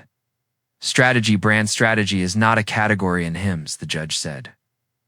Mr. Flores, Dustin, what is your compensation? Dustin's jaw ticked. 15, he said. A month, the judge said. From the petitioner. Yes, he said for work. Of course, the judge said dryly. Mr. Kemp, do you see how this looks? Werner didn't blush. Men like him had that part removed in law school. Your Honor, our engagement is separate. He's a talented young man who you're using as leverage, Judge Hartman said, and then to Dustin. Mr. Flores, you are free to take any job you like. Your trustee is free to account for your income in determining need, but the court will not appoint a fiduciary aligned with your employer. That was the first audible crack. Caldwell's smile didn't move, but something under it did, like the footing shifting under a house. Judge Hartman leaned back. Here's my ruling. Petition to appoint a co-trustee is denied without prejudice. There is no evidence of mismanagement or abuse. The settler's intent is clear. However, given the friction, I'm ordering the following. The trustee shall adopt and file a written distribution policy within 30 days.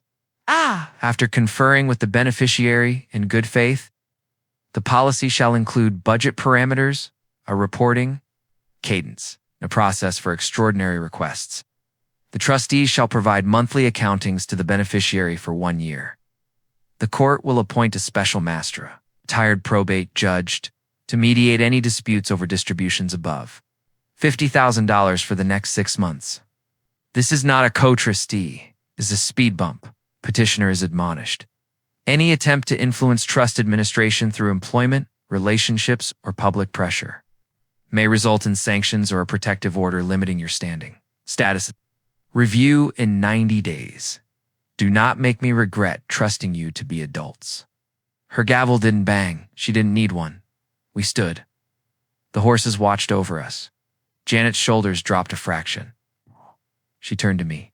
You did fine, she said. I didn't say anything, I said. Exactly, she said Caldwell. Shook Werner's hand like they'd won a gift basket.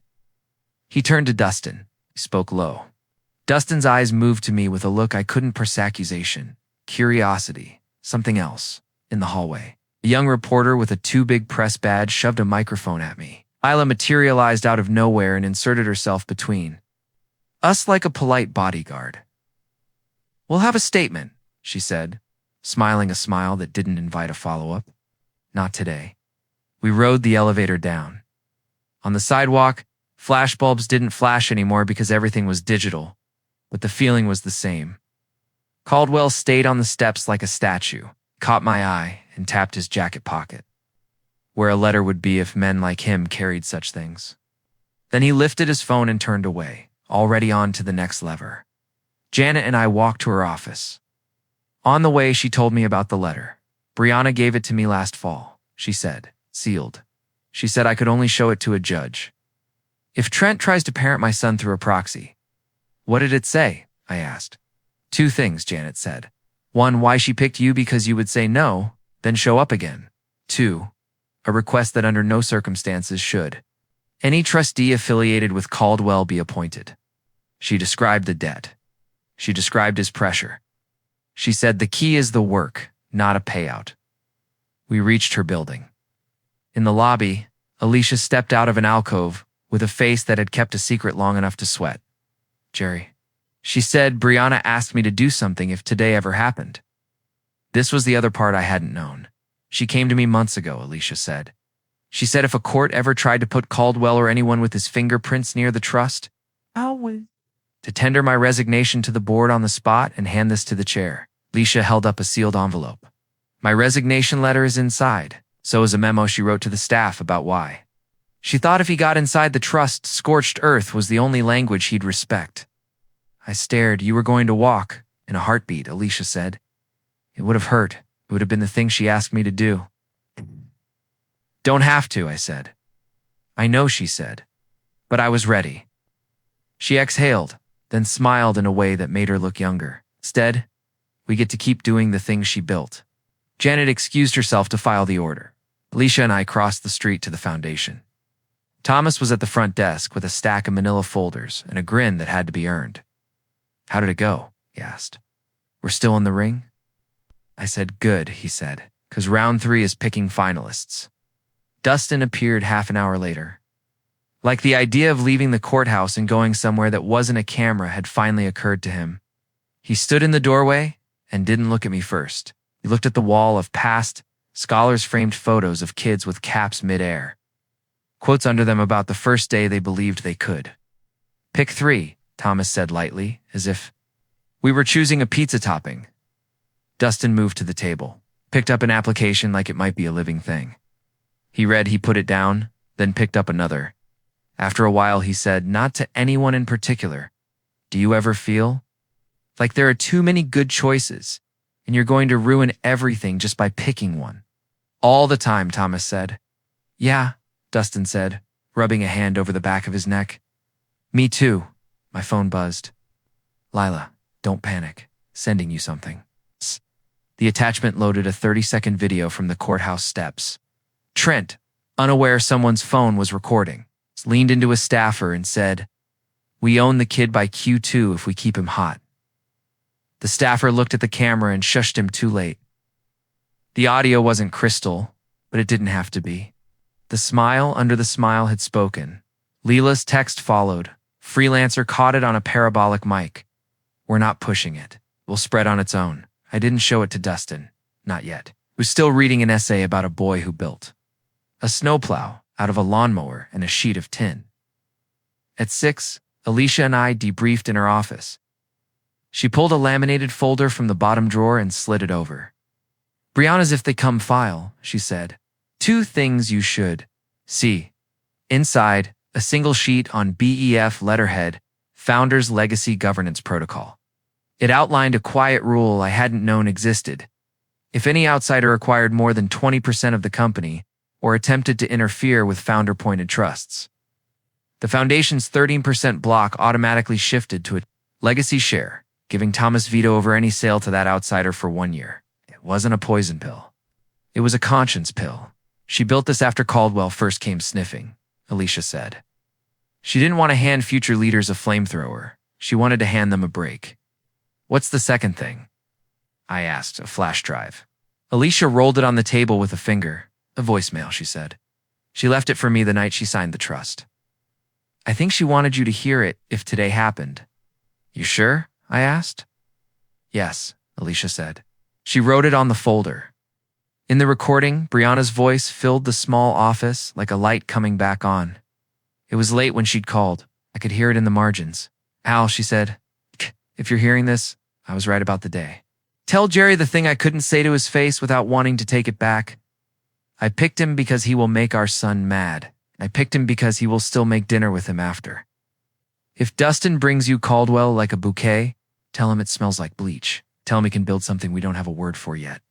Tell him my last decision was the easiest and the hardest. Let go of the part I loved most, which was pretending I could hold everything, and tell Jerry that the boy's first word was up, not mama or dad. Up. That's still the plan." The recording ended. Alicia and I sat with it like church.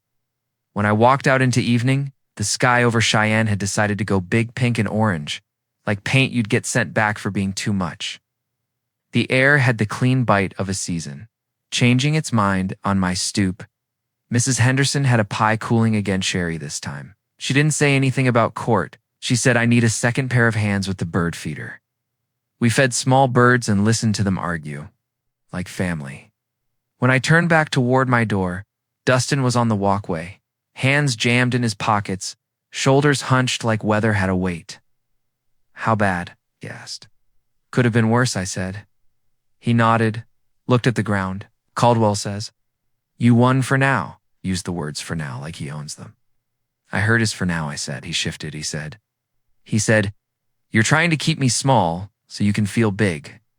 Men like him see the world in sizes," I said. "I see it in work." Oh. He looked up at the bird feeder. Sparrow hopped, cheeky and light. "I don't know what I'm doing," he said quietly enough I almost pretended I hadn't heard. "Good," I said, echoing someone who had become a neighbor on purpose. "People who think they do are scarier." He stood. He took the watch out of his pocket and turned it in his. "Hands like a coin you weren't sure whether to spend." "They caught him on a mic," he said, saying something about owning me. "I know," I said. He slid the watch back into his pocket. "I don't want to be a headline." "Me neither," I said. "Sit with me tomorrow at the foundation. Read until your eyes hurt. We'll get meatloaf after." He blew out of breath. "I hate meatloaf." "Fine," I said. "We'll get something that used to be a cow and stop there." His mouth twitched. He nodded, half a decision turning into a whole one. My phone buzzed. "Janet, estate creditor, hearing set for next week. He's not done. Rest tonight if you can." Put the phone away. Dustin looked toward the street, where a car idled that I recognized without wanting to. Caldwell's driver. The back door opened, hopeful. Dustin didn't move. Door closed again. The car pulled away. "There's a thing you should know," he said suddenly. Like the words were hot, and he had to get them out before they burned him. "Last winter, Mom took me to lunch after I met Trent. She told me to learn how to sit still in a room with myself. I laughed. Ow. I was an ass. Me too, a lot, I said. He looked at me surprised. Yo, ask your mother, I said, and then remembered she was gone and hated the reflex and kept the sentence because grief doesn't mean we stop talking to our dead. He nodded, eyes somewhere else. I'll be at the foundation at 10, he said. 10, I said. He turned to go, then turned back. The watch, he said. If I pawn it, you going to yell at me for violating some trust rule? I'm going to tell you to get a receipt, I said. He laughed once, a real sound. Right, he left. The knight sat down. I went inside and took Brianna's letter out of my pocket. The index card with 3 words had picked up a crease. Steady, fair, patient. I wrote a 4th beneath them in smaller letters. Like a whisper heading toward a voice. Brave. Asterisk at 9:57 a.m. Dustin walked into the Flores Foundation 3 minutes early. Like a man doing math on his life and trying to round up, he wore a soft blue button-down with sleeves already rolled jeans that were too clean to be his favorite, and sneakers that had seen a sidewalk but not a rainstorm. He carried a backpack that looked expensive and light. He nodded at me at Thomas, at the receptionist, like he'd practiced nodding in a mirror and decided today it might be useful. Morning, he said to the room. Welcome to boredom and usefulness, Thomas said cheerfully. 2 desks. 1. Phone. 1 CRM. 37 decisions that will feel too small while you're making them and too large when you try to sleep tonight. Dustin smirked. You sell this hard to everyone? To the ones who can hear it, Thomas said. He gave Dustin a tour that lasted 7 minutes. Supply closet, coffee machine, donor wall, the framed photo where Brianna stood at a podium in a navy dress. Hair up, smile small, eyes set on the next thing. Dustin didn't look at the photo long. Neither did I desk, Thomas said. Dustin took the one facing the window. He sat. He looked like he'd been lowered into a pool and was deciding whether to pretend it was warm. The phone rang. He stared. At it like an animal you're told is safe. Flores Foundation. It's Dustin speaking, he said, and his voice did the thing smoothed out, pried off a layer of sarcasm without losing balance. Hi, a voice said, tinny and bright. I'm Maya. I applied for the scholarship, and I just wanted to make sure you got my transcript because my school secretary. Well, she's nice, but also she's her. Dustin clicked the mouse 3 times like it had answers. Spelled, your last name? Delgado with a D, she said. Like delicious? That's what my grandma says. He typed, found, scrolled. We got it, Maya, he said, surprising himself. You're all set. She exhaled hard enough I could hear. It from 3 feet away. Okay, good. Because my mom said I should call, and I said they're busy. She said nobody's that busy. And then I said, well, you don't need to hear what I said. Dustin grinned into the phone. Probably not. He said, we'll be in touch. He hung up and met my eyes. Something in his face had unknotted a 1/4 inch. Thomas slid over a stack of essays. Start here, he said. Highlighter's your new hobby. Dustin read. He chewed a pen cap, made a face at a sentence someone had written that sounded like an adult had visited their paragraph and left footprints. He circled an essay that didn't glow at first, and then did on the second read. This one, he said to no one, tapping the margin. She writes about changing the brake pads on her mom's minivan in a parking lot with a borrowed jack. And the way she talks about it, she learned something without making it a speech. That counts, right? It does, Thomas said simply. For an hour, Dustin did work that looked like nothing and felt like something. He answered 2 more calls. He entered 3 donor addresses in the CRM and learned that donor databases are like old trees. Every ring tells you a story you don't always. Want to hear at 11? He hit a wall. The essays blurred, shut his eyes and put his head back like the ceiling might be a map. I held out a paper cup of coffee. He took it with a half smile and a caution you can't teach a person. They have to earn it by falling asleep at the wrong hour too many times. I can go faster, he said, like speed was a moral category. You can go true, I said. Speed's extra. He went true until noon. At noon, my phone buzzed. Janet. Prep at 1 for creditor hearing. Bring the side letter.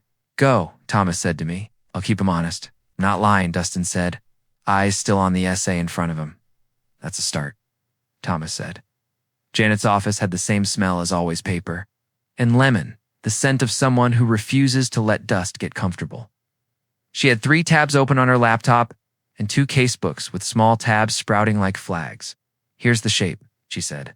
He filed a creditor's claim for $7.5 million, principal under the guarantee and a breakage fee for accelerating the note. We'll argue for things. 1, the company paid the note in full. There's no principal left to guarantee.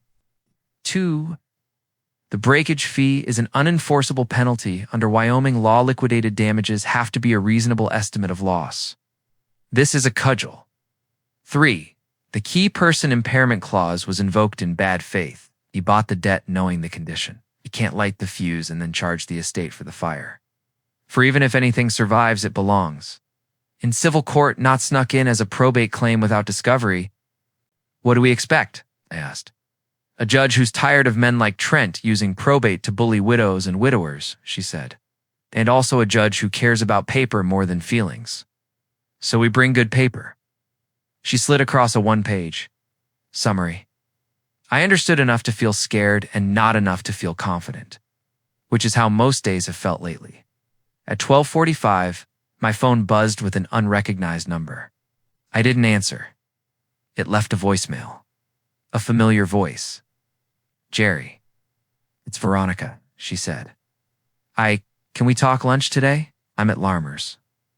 Dustin said you're tied up, but this is just to come if you can, Aunt Veronica, the brooch. From the will, sister who lived 3 hours away and had a talent for calling, at the exact moment when the easier thing would be to ignore the phone. Go, Janet said when I told her. Be polite, eat fast, don't sign anything. Was the kind of place that looked like it had been invented to make. People with old money feel better about the new money at the next table.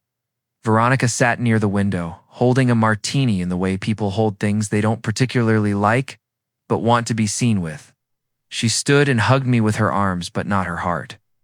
Jerry, she said, stepping back to look at me. Like I'd put on or lost a thing. You look well? Well, I'm breathing, I said. Thanks for calling. She sat. She fiddled with the olive. I hated how you and Brianna ended. I always did. But I respected her. I know, I said. She didn't tell me, Veronica said, voice drying at the edges. She didn't tell me how sick. She always loved a secret like it was a pet. Me too, I said quietly. Veronica's eyes flicked over my shoulder. I felt the air change before I saw him. Caldwell stood at the host stand, laughing softly with the mater d, all deference and teeth. He noticed us with the kind of surprise that belongs on stage. Veronica, he said warmly, crossing to the table. Jerry, what a small world in a town that isn't that small. Drent, Veronica said, with that mix of gratitude and apology that meant he'd already been working on her. We were just sharing memories, he supplied. Wonderful. I won't intrude.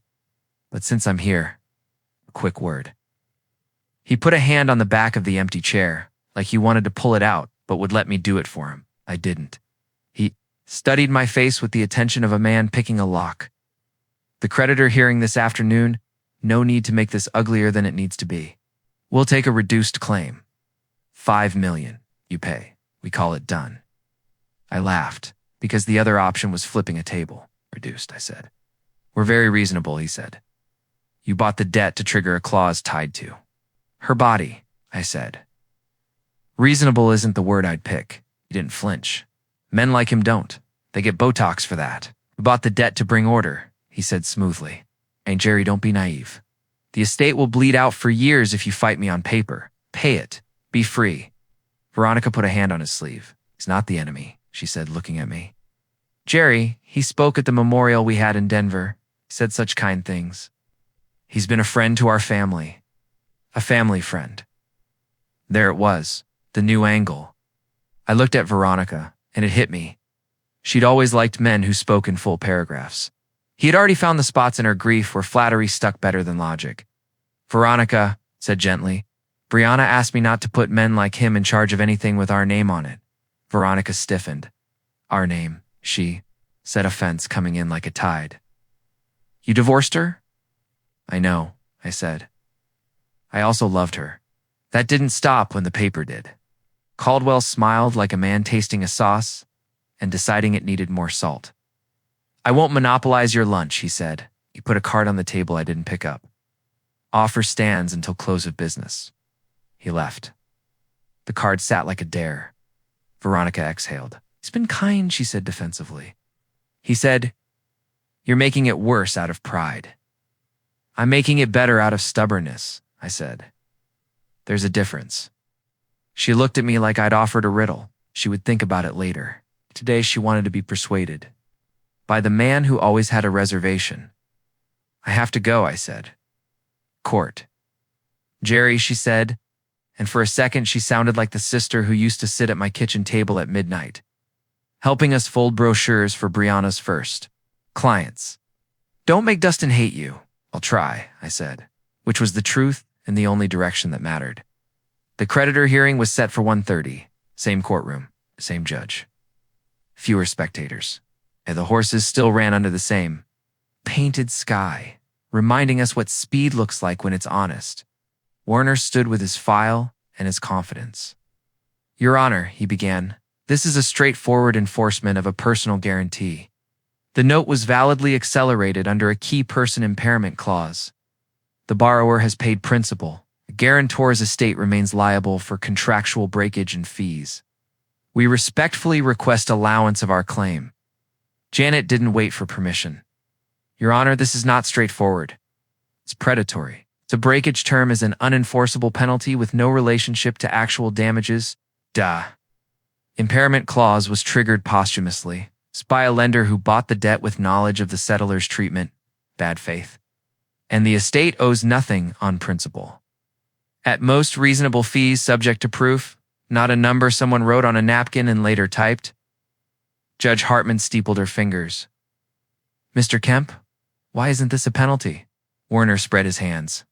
Liquidated damages, standard in financing. It compensates the lender for the loss of bargain. Loss of what? The judge said. You got all your principal? You got interest? You got a quick pay? What bargain did you lose? The right to extract more? Warner didn't blush. The right to the time value of money on our terms? Janet raised a brow. They bought the note 2 months ago at a discount, Your Honor. They made money on the purchase. This is gravy. Proof. The judge said. Janet slid a sealed exhibit. To the clerk, bill of sale produced under subpoena in a related matter. Redactions intact. Numbers visible. The judge Reed gave a tiny mew that lawyers will write into their dreams. Mr. Kemp, she said. Take me to a Wyoming case that lets you take a windfall under a guarantee when there's no principal loss. He reached for cases from other states, similar but not. She let him talk. She let him hang himself. With rope he brought. Here's what I'm going to do, Judge Hartman said finally, voice flat enough to cut. Claim allowed in part, denied in part. The court denies the breakage fee as an unenforceable penalty under Wyoming law. The court will allow reasonable attorney's fees and costs incurred prepayment, subject to proof. Submit a fee application with time entries and rates within 14 days. Expect a haircut. The court denies any claim for principal or interest because the borrower paid it in full. The court reserves on the good faith question. If I see evidence of manipulation, I'll consider sanctions. Do not test me. Werner's jaw stayed where he put it, which is a skill. Janet's shoulders rolled a little like a boxer who has discovered a punch doesn't hurt as much as it might have. I exhaled without remembering I'd been holding air. We filed out. In the hallway, Leela appeared like a person who'd learned. To teleport for a living? Reporters? She asked. Let them write about a judge who can read, Janet said. No quotes. In the lobby, Caldwell leaned against a column like a man who had just been told his favorite dish was off the menu. He didn't speak to me, looked at Dustin, who had come and sat in the back row, hands folded, face unreadable. Caldwell nodded once. Dustin didn't nod back. Next, Janet said when we reached her office, we draft the distribution. Policy. We get it filed. And there's something else. She looked at her paralegal, a woman named Ruth with gray hair she wore like armor. Ruth held a thick binder with pink tabs bristling out the side like a porcupine. I went back to the will, Ruth said, not the will Wiltha Powers appendix. It's the stuff people skip because it looks like boilerplate. It isn't. She flipped to a tab, tapped a sentence with a fingernail, painted a defiant red. In addition to distributions for health, education, maintenance, and support. Ruth read, the trustee may in his discretion make an extraordinary distribution to establish the beneficiary in a trade or business, including reasonable capital contributions, provided the trustee reasonably determines the venture aligns with the foundation's mission and appoints a mentor to supervise the beneficiary's training. The room changed shape. Dustin stepped forward, like someone had called his name from a place he didn't think he'd been invited. Say that again, he said. Ruth, read it again. Then there's a footnote, an actual footnote, which is unusual. The settler hopes any such venture will create ladders for first-generation students. That's Brianna. That's not boilerplate. Even Janet looked impressed. I skimmed this, she admitted. I thought it was the usual establish and trade clause. It isn't. She built a bridge. Dustin didn't sit. He rested his fingers on the back of the chair like he might need to hold something to keep from floating off. So, he said slowly, you can fund my startup. If it qualifies, Janet said. If it aligns with the foundation.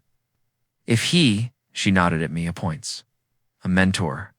If you build in public with scaffolding? What's your startup? I asked for the first time, in a tone that wasn't already a no. He swallowed. He took a breath, looked both younger and older than he had this morning, sorting essays. It's called Rafter, he said. Like the group of turkeys. Like the beams that hold up a house. It's a platform that matches first-gen students with paid micro-apprenticeships 10 to 20 hours sponsored by small businesses who need real tasks done, on internships where you get coffee, work, with deliverables, you vet the businesses. We ensure the work, we pay the student through the platform, they build a portfolio. The business gets something tangible. We take 8%. We build an employer pipeline for the foundation scholars and for the schools in the state.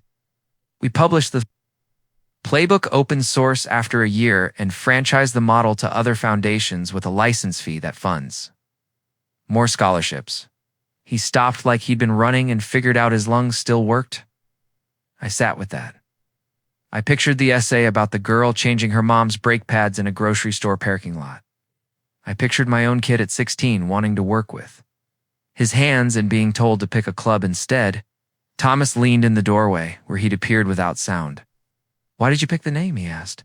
Dustin shrugged. 'Cause Rafter is a group of turkeys. Sometimes groups of turkeys look dumb until they don't. Thomas laughed, delighted. Fair. Janet flipped the page. The clause says mentor, she said. Appointed by the trustee, supervised training. I looked at Alicia. How do you? You feel about mentoring a startup? She blinked once. I sleep for hours a night as it is. He's asking if you want to build a ladder, Thomas said. Alicia's mouth did a thing like a fight and a smile. I do, she said, with caveats.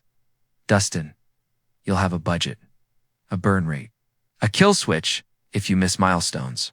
You'll Work in our conference room for 3 months so I can see your face when you're lying. You'll take 5 calls a week from small business owners who want things you don't want to build. And you will attend every scholarship committee meeting for a year because knowing your user is not a slide. It's a chair you sit in until your back hurts. Dustin didn't pretend he wasn't intimidated. Okay, he said. Okay. Oh. Write the policy, Janet said, tapping the clause. We'll fold this in as establish and trade, extraordinary distribution. We'll run it by the special master, so no one thinks we're smuggling a yacht in as a rowboat. You'll submit a plan, a budget, a timeline. The distribution unlocks in tranches. If you take Caldwell's money, this goes away. I won't, Dustin said. It came fast, like a reflex he'd been waiting to recognize. Good, I said, because he'll call it family. He said nothing, but he heard me. We broke. For the day with 2 stacks of essays left and one bridge half built in our heads. Dustin stayed. He read. He made a face that meant he hadn't eaten since coffee. At 6, he looked at me and said, "Not meatloaf." And I said, "A thing that used to be a cow." And he said, "Fine." And we went to a place with a neon sign that said exactly what it was. We ate quietly, the way men do who aren't used to not filling silence with opinions. He told me a story about a 7th grade science fair where he built a catapult that broke a window at school, and I almost said, "You didn't tell me that." Before remembering why he hadn't, he asked me whether I ever wanted to stop fixing things with my hands, and I said no. And he said, "Me neither, I think." And we sat with that. When we walked out, the air had that sweet metal smell it gets before a storm thinks about happening. My phone buzzed with a text from an unknown number. It was a link-rainy video from the courthouse steps. Trent's voice low and too confident. "We own the kid by Q2 if we keep him hot." The caption didn't need me to write it. Dustin slid his own phone back into his pocket without looking up. "I saw it," he said. "Someone sent it to me." "Do you want me to?" I started and didn't know how to finish. "I pawned the watch," he said, not looking at me. "Got 2,000. The guy said I was getting robbed. I told him it felt fair. "What are you going to do with it?" I asked. "Buy a used laptop," he said. "Not the kind that posts photos of cappuccinos by itself." We walked a block together without speaking. When we reached the corner where he had to turn left and I had to go straight, he stopped. "I don't know if I like you," he said, almost apologizing to himself. "But I don't hate you, and I like the word rafter for a group of turkeys. And I like that you didn't laugh when I said it." I laughed a little, I said, "but only inside." He huffed, which was close enough to a laugh to count. "See you at 9, he said. "Alicia says I need to learn what burn rate means from someone who doesn't use it to talk about their espresso." 9, I said. He turned, then turned back. "The clause in the will, did Mom write that after she met with me?" "I don't know," I said, "but I think she wrote it thinking of you." He nodded once, then twice, as if accepting a deal with a person he had finally decided to trust 1 inch.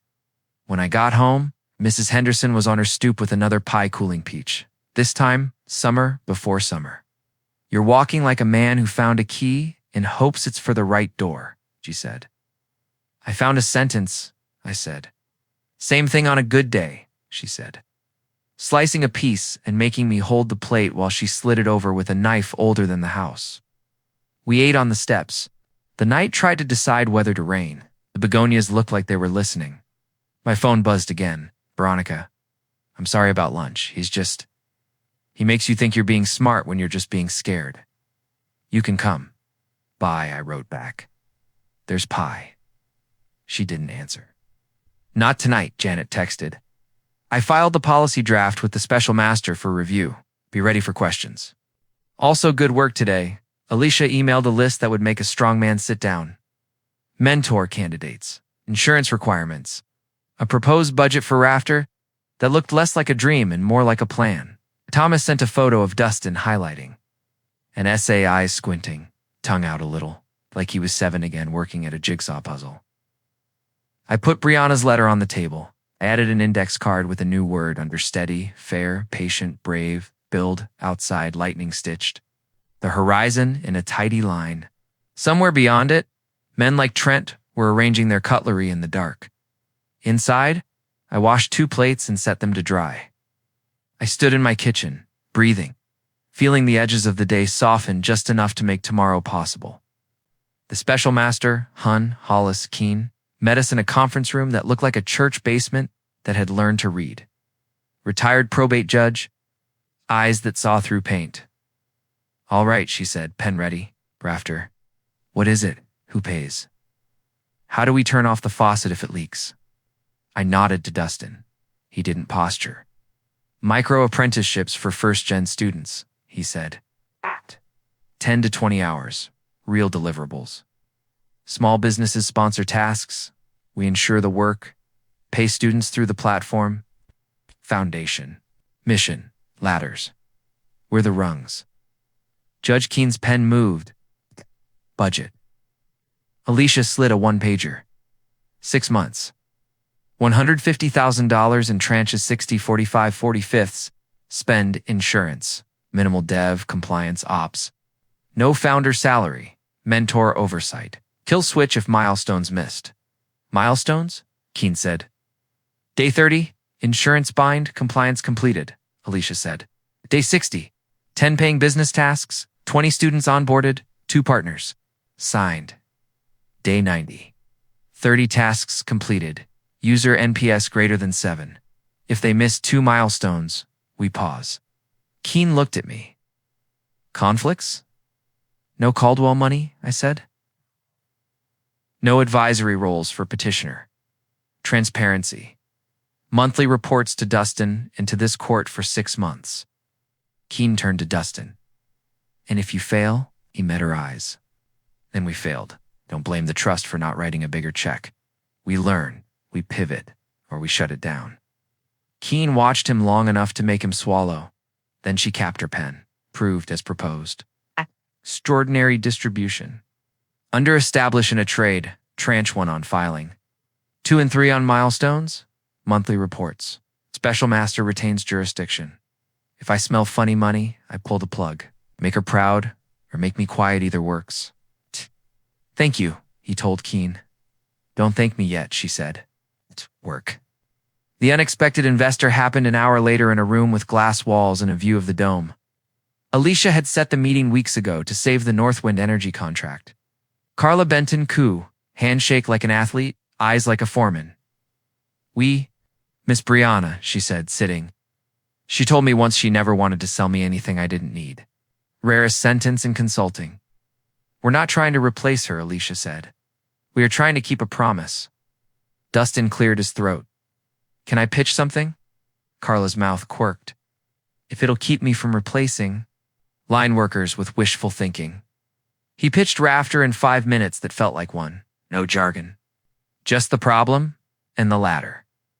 You want me to sponsor kids to do real work? Carla said. Paid, insured.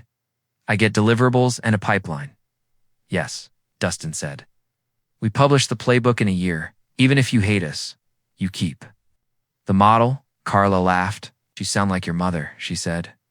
Fine, pilot. 100 micro-apprenticeships, targeting energy tech and field ops. We'll co-brand with the foundation. We need them. We're going to steal them from each other anyway. On our way out, the receptionist called Mr. Flores.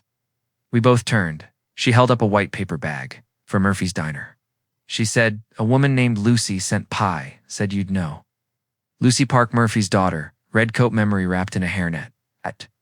Inside the bag, a note. For ladders, we'll sponsor 5 tasks. Need our website not to look like 1998. And we'll feed the kids who come in. Sometimes the ground decides to help. Caldwell's tribute. Gala looked like a wedding where the groom had hired a brand team. Midland Arts Center. Lights the color of attention. Sleek cards on every seat, building on Brianna's legacy. Together, Lila found me backstage. He's doing a surprise, she said. Eyes bright with the kind of anger that keeps you upright. A pledge to create the Caldwell Flores Initiative. Advisory board seats. Guess whose name is on the empty chair? On stage, the MC said kind words in the average way. A montage played Brianna laughing, Brianna on a panel, Brianna hugging a scholar. It hurt and healed at once. Caldwell walked out to applause he'd invited. We honor a builder tonight, he said smoothly. And to honor her, we must build together. I'm thrilled to announce the Caldwell Flores Initiative 10 million to scale the foundation's reach. And I'd like to invite Dustin to join me as a founding advisor. A spotlight found my son like it had his address. He stood. He didn't. Moved toward the stage. He stayed rooted, a tree deciding.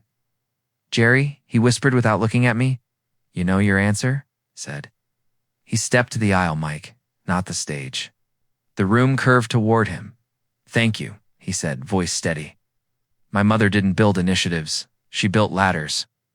Tonight, I'm honored to announce something smaller and exactly like her. It's called Rafter. Northwind is our first corporate partner. 20 small businesses have signed up. The foundation will publish our playbook free. We're not selling the name Flores. We're using it for work. There was a hitch in the room's breath, then applause not for a big check. but for a small bridge, reporters shouted.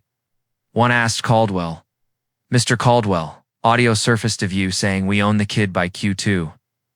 Comment?" He smiled the smile he used when he said no without saying no. People mishear. The room didn't believe. Him, he knew.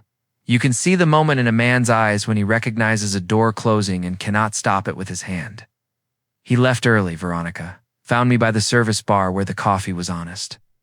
She touched my sleeve like a truce flag. "I did a thing," she said. "A long time ago. I should have told you sooner." "I did a lot of things," I said. "I should have told you sooner, too." She looked at the floor. "The week you and Brianna broke," she said carefully. "You remember the expansion? I remember a fight with a bank between us. She asked you to co-sign the line." Veronica said. "You said no." "I was scared," I said. "We had a toddler, a mortgage that squeaked. I didn't want to put the house under a number I couldn't control. I told her to leave you," Veronica said, not blinking. "I told her men who don't sign paper don't believe you." Caldwell had been around friendly. He said he knew people who would say yes. He planted it. I watered it. "I am so sorry." The room tilted. Not from shock, from recognition. I remembered the night. The ring in my palm, the garage door, the word no said too late and too loud. "I was a coward," I said. "I hid behind prudence when I should have shown up with questions and a plan. I wasn't against her. I was against being afraid." Veronica's eyes brightened with the kind of water that changes the shape of the ground. "She forgave you," she said. "She didn't tell you, but she did. She told me last fall," said. "He listened better than I did. I didn't understand. Now I do." Across the hall, Dustin stood under a print of a Wyoming sky so big, it made all of us look honest. I told him what Veronica had told me. He listened without flinching. "I needed to know it wasn't just you leaving," he said. "That we all missed." "We did," I said, "but we're here." He nodded. "Up," he said almost to himself. The next morning, the foundation lobby hummed like a machine figuring out its job.